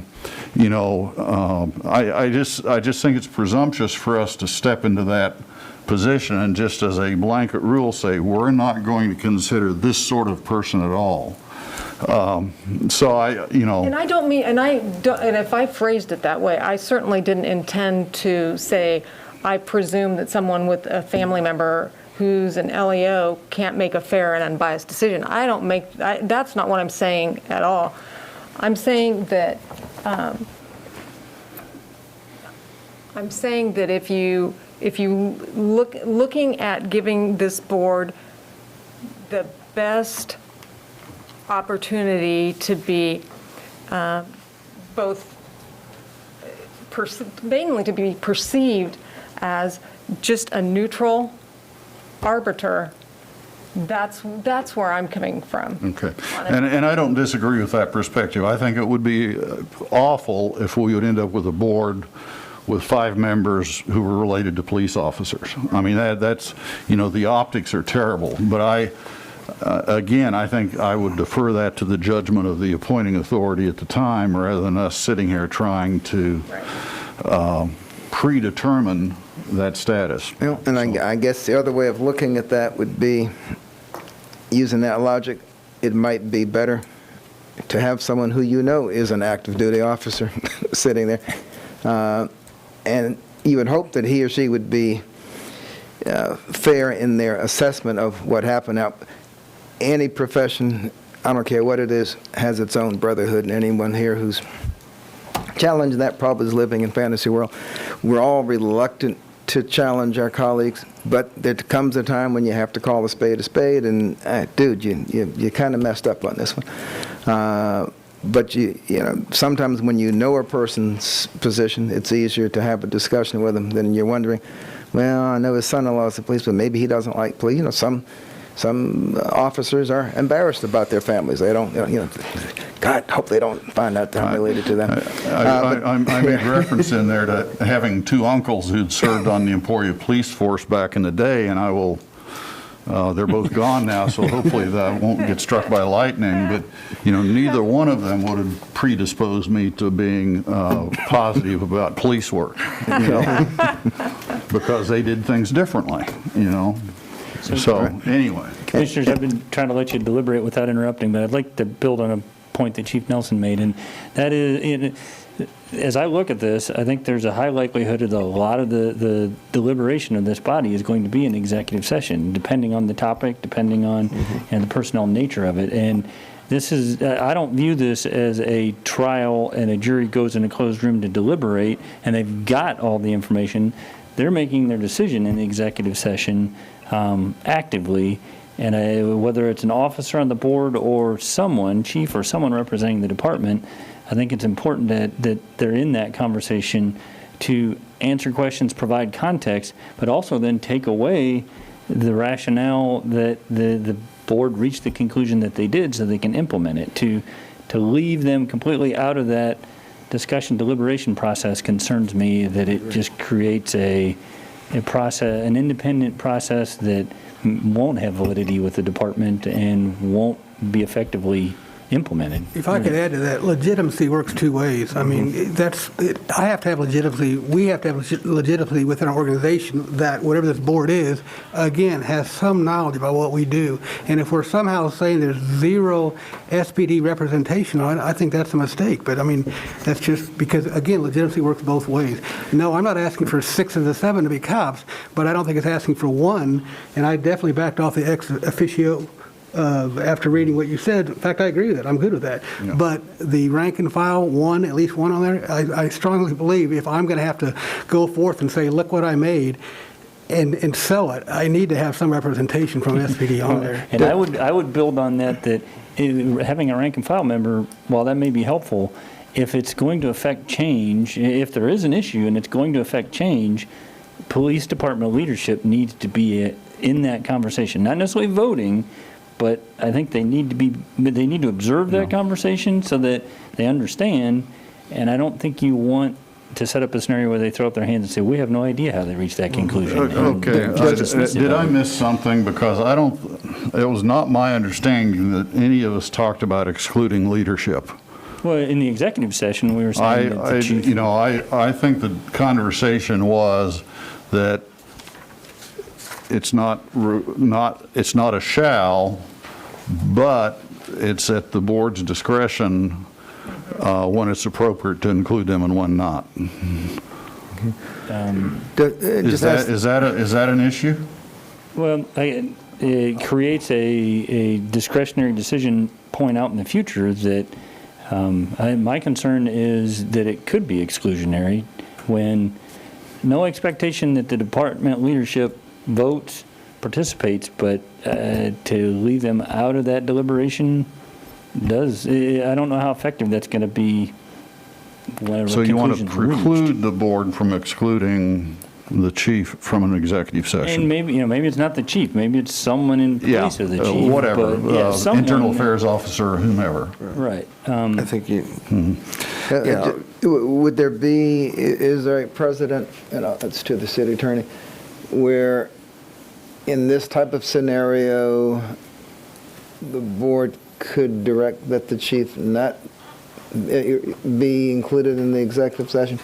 If he's normally expected to go, we would never say, okay, I only want 4 of you in there instead of all 5, but is that just too awkward to do from a parliamentary perspective? Commissioner, I think the key distinction is membership on the board. And that would be that as a member, one would be entitled to participate in an executive session, and that as long as one had that status, it would be not possible to preclude participation. I mean, if I had to go one way or the other, I would, if it was the only stumbling block, I'd rather have the chief there. I think your leadership, and just, I know his qualifications. He's able to carry on a frank conversation and see both sides of things. I would think any of our chiefs should be in that position.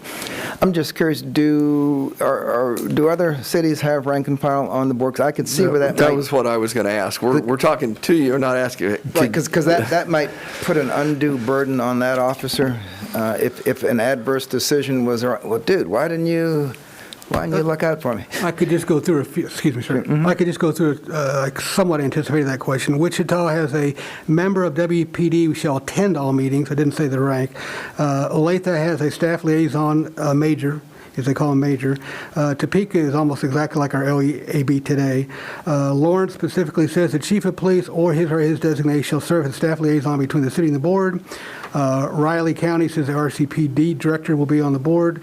And as I stated before, Hutchinson and Shawnee have no CRBs presently. So yes, it's certainly. Now, does staff liaison mean that they are a member of the board and go to the executive committee, or are they just there to facilitate the meeting?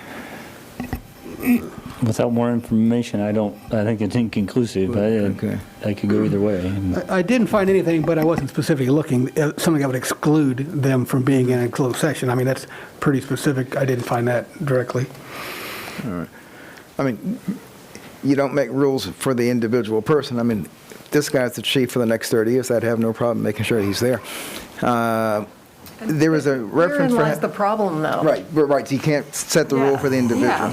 Yeah. Right. While Chief Nelson isn't a problem, Chief Jones or Johnson or whoever. Might be. Yeah. If Chief Johnson's a problem, then that's our problem. Right. True. I mean, seriously. And it's the city manager's problem. City manager's problem. Starts as my problem. Yeah. And if I don't resolve Then it, it comes to us. Yeah. Was there a consideration that we would seek to have an attorney on the board as well? Not as the board attorney, but just someone from the legal realm. Yeah. We're not getting into the disciplinary and some of those, so I don't think we're looking for legal advice. Interpreting. Yeah. Like, I can only, the closest thing I can come to as a medical analogy of this, it would be a hospital ethics board. And physicians by design are a small majority of that committee. And you have folks who don't make medical treatment decisions every day, but they get together to make ethical decisions about that treatment. The physicians are there to assist because we can tell what would happen if or with or without.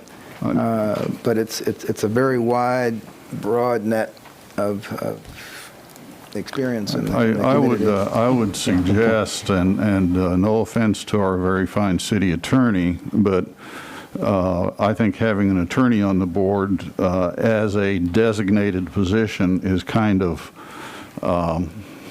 well, I wouldn't support it. I do think anything this board does is obviously subject to review by the city attorney and would be subject to his advice, just like, planning commission or any of our other boards and commissions are subject to his advice, and I think that should cover that exposure for us. I like that. All right.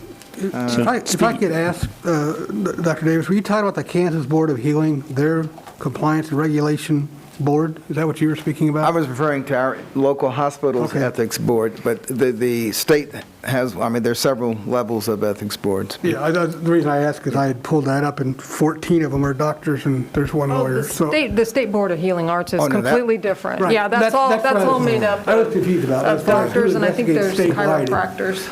Yeah, I thought it who was served on interesting that 14 are consistent of doctors, but that's for another day. Yeah, and I would like to see certainly no less than 9. The smaller the group gets, the more subject it is to being perceived as being run by 2 or 3 people. And, you get down to 5, Yeah, I would support 5, and I am leaning towards 9 also, I think. Mm-hmm. Well, I'm done with round 2. Thank you. If I could jump in, speaking of the city attorney, he pointed out to me that I misspoke a little bit ago. The deliberations would occur in executive session.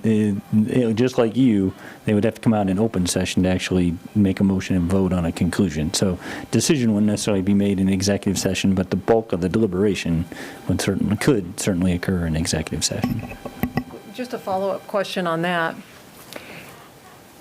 Wouldn't it be possible, though, to do it both ways? And I don't mean to put you on the spot, but I am. But just like, no, I'm thinking about your annual performance review. Like, we meet in executive session and talk amongst ourselves, the governing body, and then we bring you into the room and we talk about and explain, our evaluation or whatever.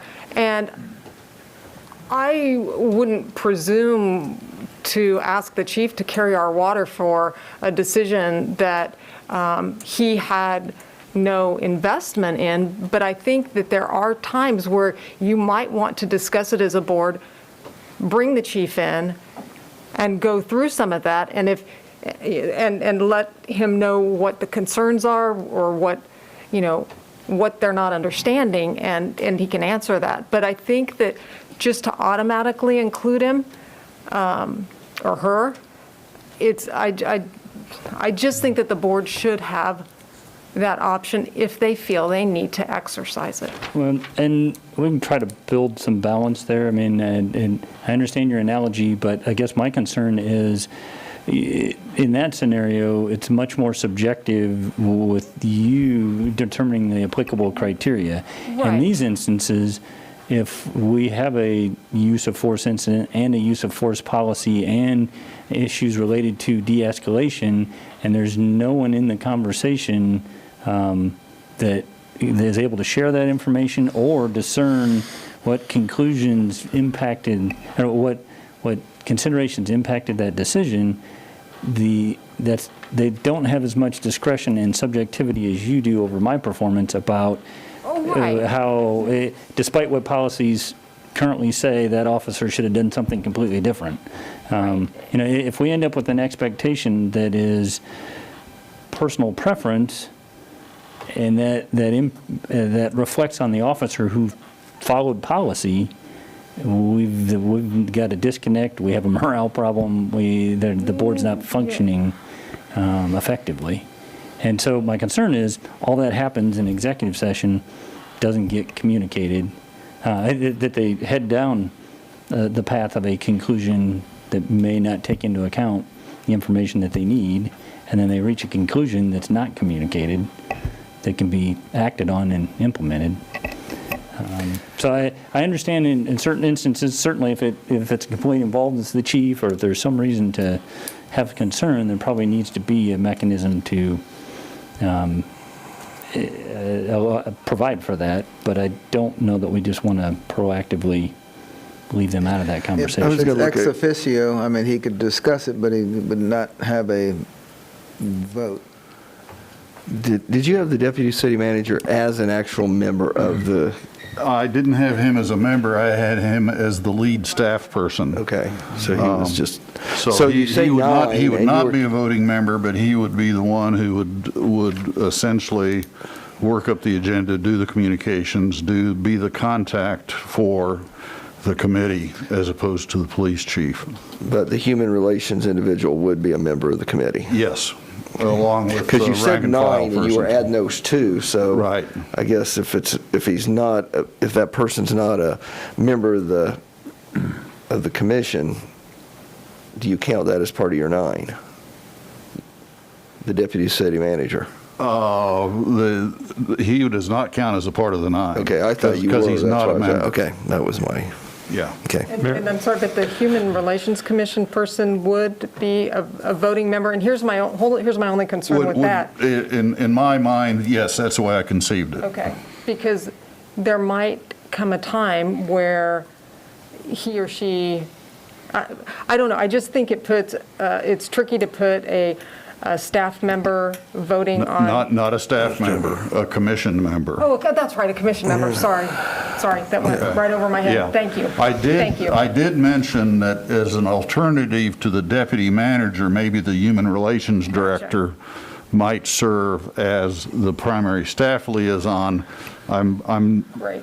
That's pretty far out for me, but I thought it was one opportunity, one potential. Thank you, I'm with you now, thank you. Okay. Mayor, if I may, one quick point of clarification as to terminology, hopefully is helpful for you all. Reference to ex officio, as you might imagine, is by virtue of office as the basis of membership, which would carry with it the ability to vote. So yes. When we speak of ex officio, that is a basis of membership and full participation. Now, ex officio without voting privileges is a recognized distinction as well. But as you use that terminology, I hope that is helpful to clarify that. Thank you. I was going to mention that ex officio is normally considered with voting authority unless you specifically exclude it. Is there a practical reason for having someone on a board with that designation if they have full voting rights? As Where I've opposed seen to it most just making them a commonly is the- regular member of the board? Well, where I've seen it most commonly is the past president is an ex officio member, so that they don't have to be Don't have to be ratified. appointed or and elected, voted okay. in just by That's the a good point. nature of. Yep. Yeah, an example Okay. might be if you, I realize you're not, it sounds like that's not the thought, but if you had a particular organization and you wanted a particular officer in that particular organization to be on the board, that Immediate would past be an president. ex officio appointment by virtue of being in the office of Good example. that other board. That's the status that the sheriff and I have had for the 7 years I've been here, non-voting, but ex officio, non-voting board member. That's been my title. And I agree, I don't want to be a voting member either. That's kind of goofy if I'm the one who made the decision. I wouldn't be asking for that in the first place. Okay.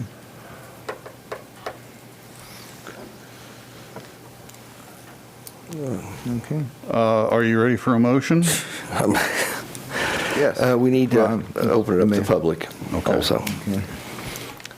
Okay. And then we'll ask staff for direction, so open it up to the public. Norman Mantle, Salina. Why don't you start taking applications and see what you get?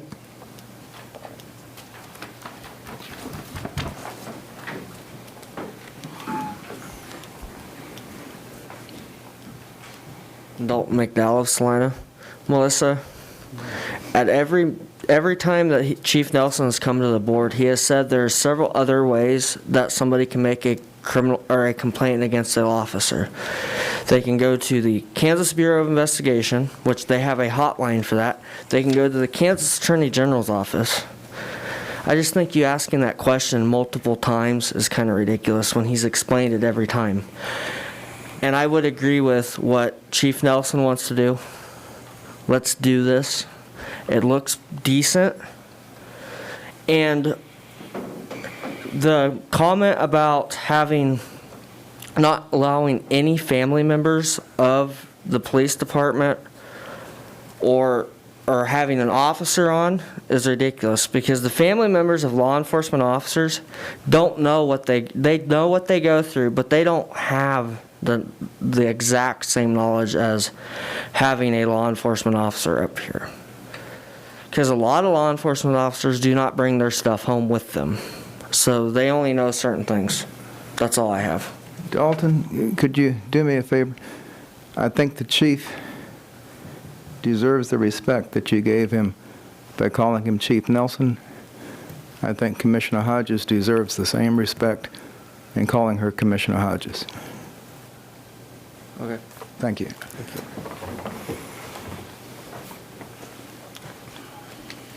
Okay, anyone else?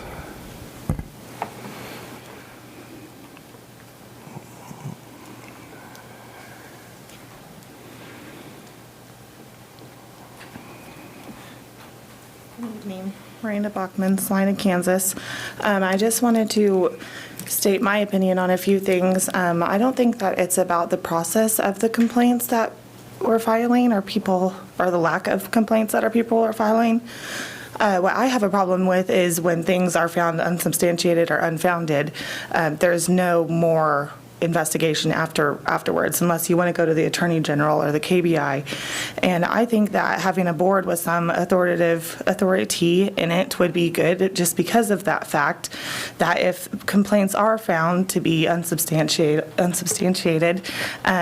the board, if someone on the board thinks that something wasn't done right, they would have the ability to say this isn't right. And maybe that's just a matter of handing it over to the Attorney General, but the point would be that it wouldn't take a specific person who already feels oppressed by the system having to complain even further after their complaint was already found unfounded. Sorry, I just had a few notes that I've already lost.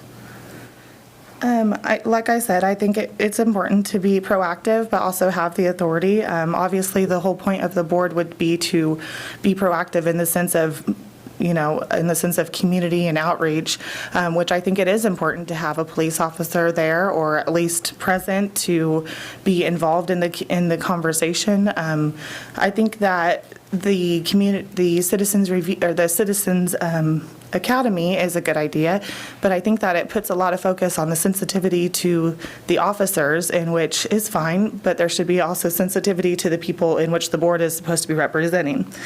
And the attendance is ideal. I think that the expectation to have a board that is trained to sympathize with people they are overseeing is pretty counterproductive. The whole point would be oversight and transparent to the applications, to the applicants. While it is up to the mayor who would have the overall say, I think that it is important to have the transparency of who's applying and, the overall accessibility to whoever wants to be on the board. I could see it being anywhere from people who, are police officers to a server in a restaurant, or, an attorney, or, whatever. I think that it would be really important to have the 7 to 11 members represent all of Salina. This board should be seen as like a safe and neutral zone, that if someone comes up with a complaint from the police department, that maybe it can be taken care of right then and there. It shouldn't be a matter of, well, call the police department and for their internal reviews, or call the KBI. They shouldn't be redirected. It should be a neutral zone. I already lost my more notes. I just kind of wondered the possibility of the city attorney being the oversight as far as the investigative power of the board. Like I said, like if they found something that was not right, maybe they could just hand it over to the attorney, to the attorney, and put more on his plate. But, the point is I think that there would be just one more backup to make sure that things are running smoothly. Thanks. Thank you. If I could just make one comment. There was a reference to who the board was representing. This board will not represent either the police department or the complainant. I hope it would be representing a desire to get to the truth of what happened. Not going in as an agent for either side. Thank you. I had that comment. Okay, Mr. Scragg. I think I've heard pretty good consensus. At least I feel like we have a direction going forward, and the intention all along was to give you an opportunity to recap coming out of the forum with the expectation that staff's going to have to bring you a formal proposal, and taking detailed notes of everything you've said, and there's a few points that are in conflict, but we'll do our best to try to balance that and bring you back a proposal. I'd just like to thank the mayor and the city manager for the opportunity to have this kind of roundtable discussion. It's really helpful for me to hear what you all are thinking, so thank you. Well, I'd like to thank Commissioner Franz, or we'd be here till 10 o'clock at night to get to the point where we can have the discussion that we just had.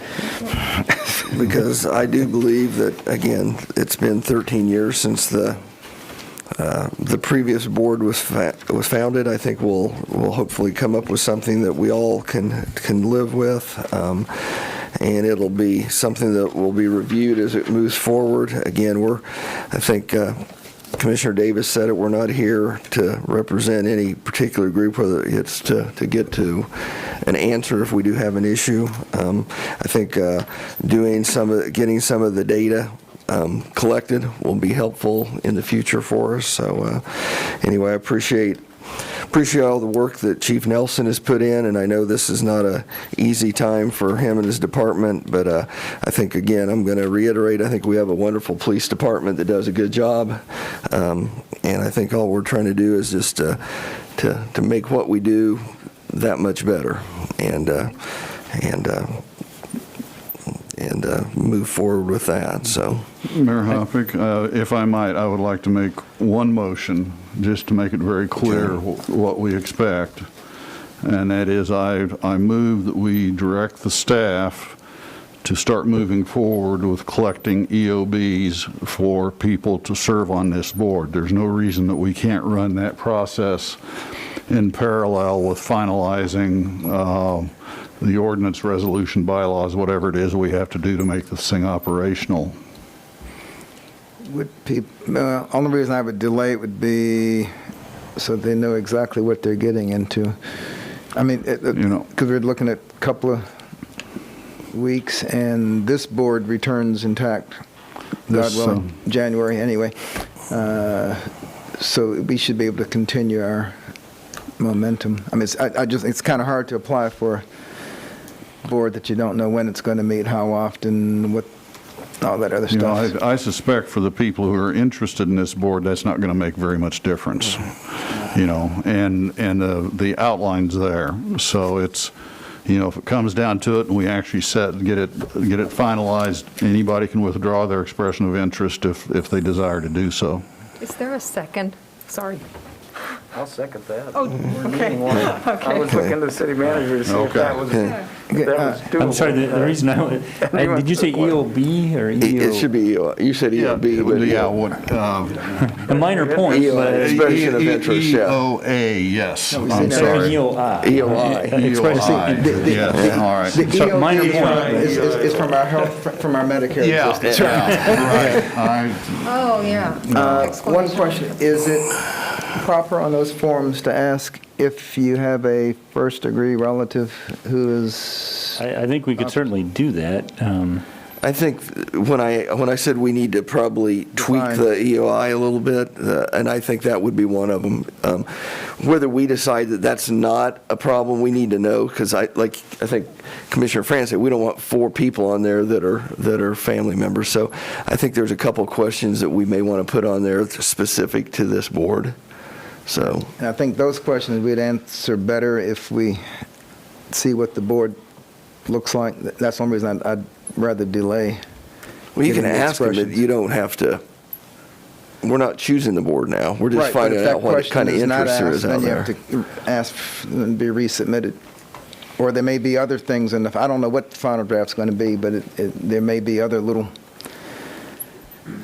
points that might help a person decide if they want to apply for it or not. And I think that's my reluctance too. I'd like to know what we're asking them to do, and 2, make sure that we have a consensus about what's important after this is adopted that we need to have information on. So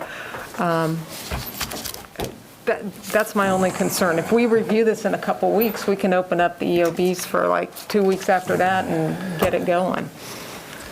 But anyway. Yeah, we do have a motion and a second to open it up and start getting some expression of interest. And we have a motion and a second. All those in favor?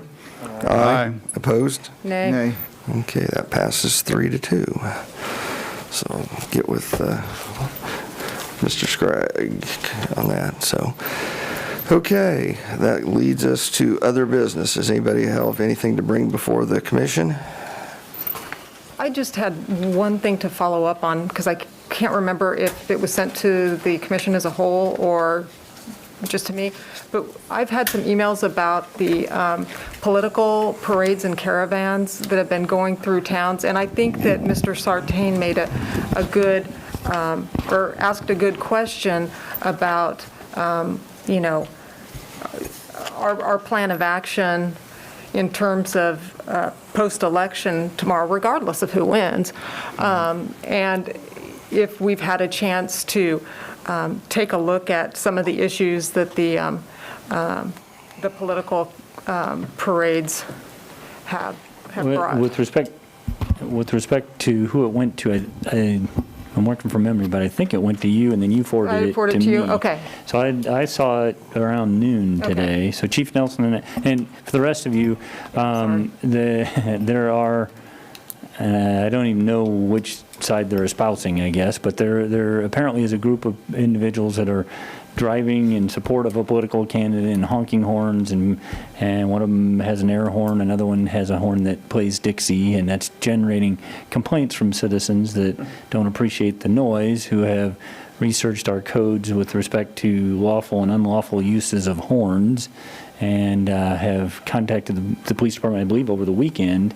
Police department did not go out and cite someone for use of horns, so we're now in a conversation about what the police department should or shouldn't be doing. I shared that with Chief Nelson early afternoon, have not had a chance to really regroup with him. I did raise the question, I stopped short of asking the city attorney to provide a legal opinion on whether we're wading into free speech issues, because they are doing this as a form of political expression in terms of showing support for a candidate. So with respect to that, don't have an immediate answer, and hopefully by tomorrow it's behind us.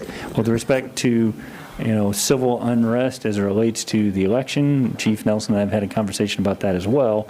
I can't say that we're have modified shifts in schedules, but we're aware that, nationally that's a conversation. We're hopeful that in Salina we haven't seen us trend that way, but if need be, we'll respond accordingly. Just one for you both, so you can answer it. If you have 6 trucks riding around town espousing whatever they're espousing, does that constitute a parade for which you need a permit? Typically, parade permits are going to involve blocking streets and allowing people to congregate within the right-of-way if they're following traffic laws. I mean, much like a car cruise, which happens very frequently, if they're following traffic laws, there's no permit needed.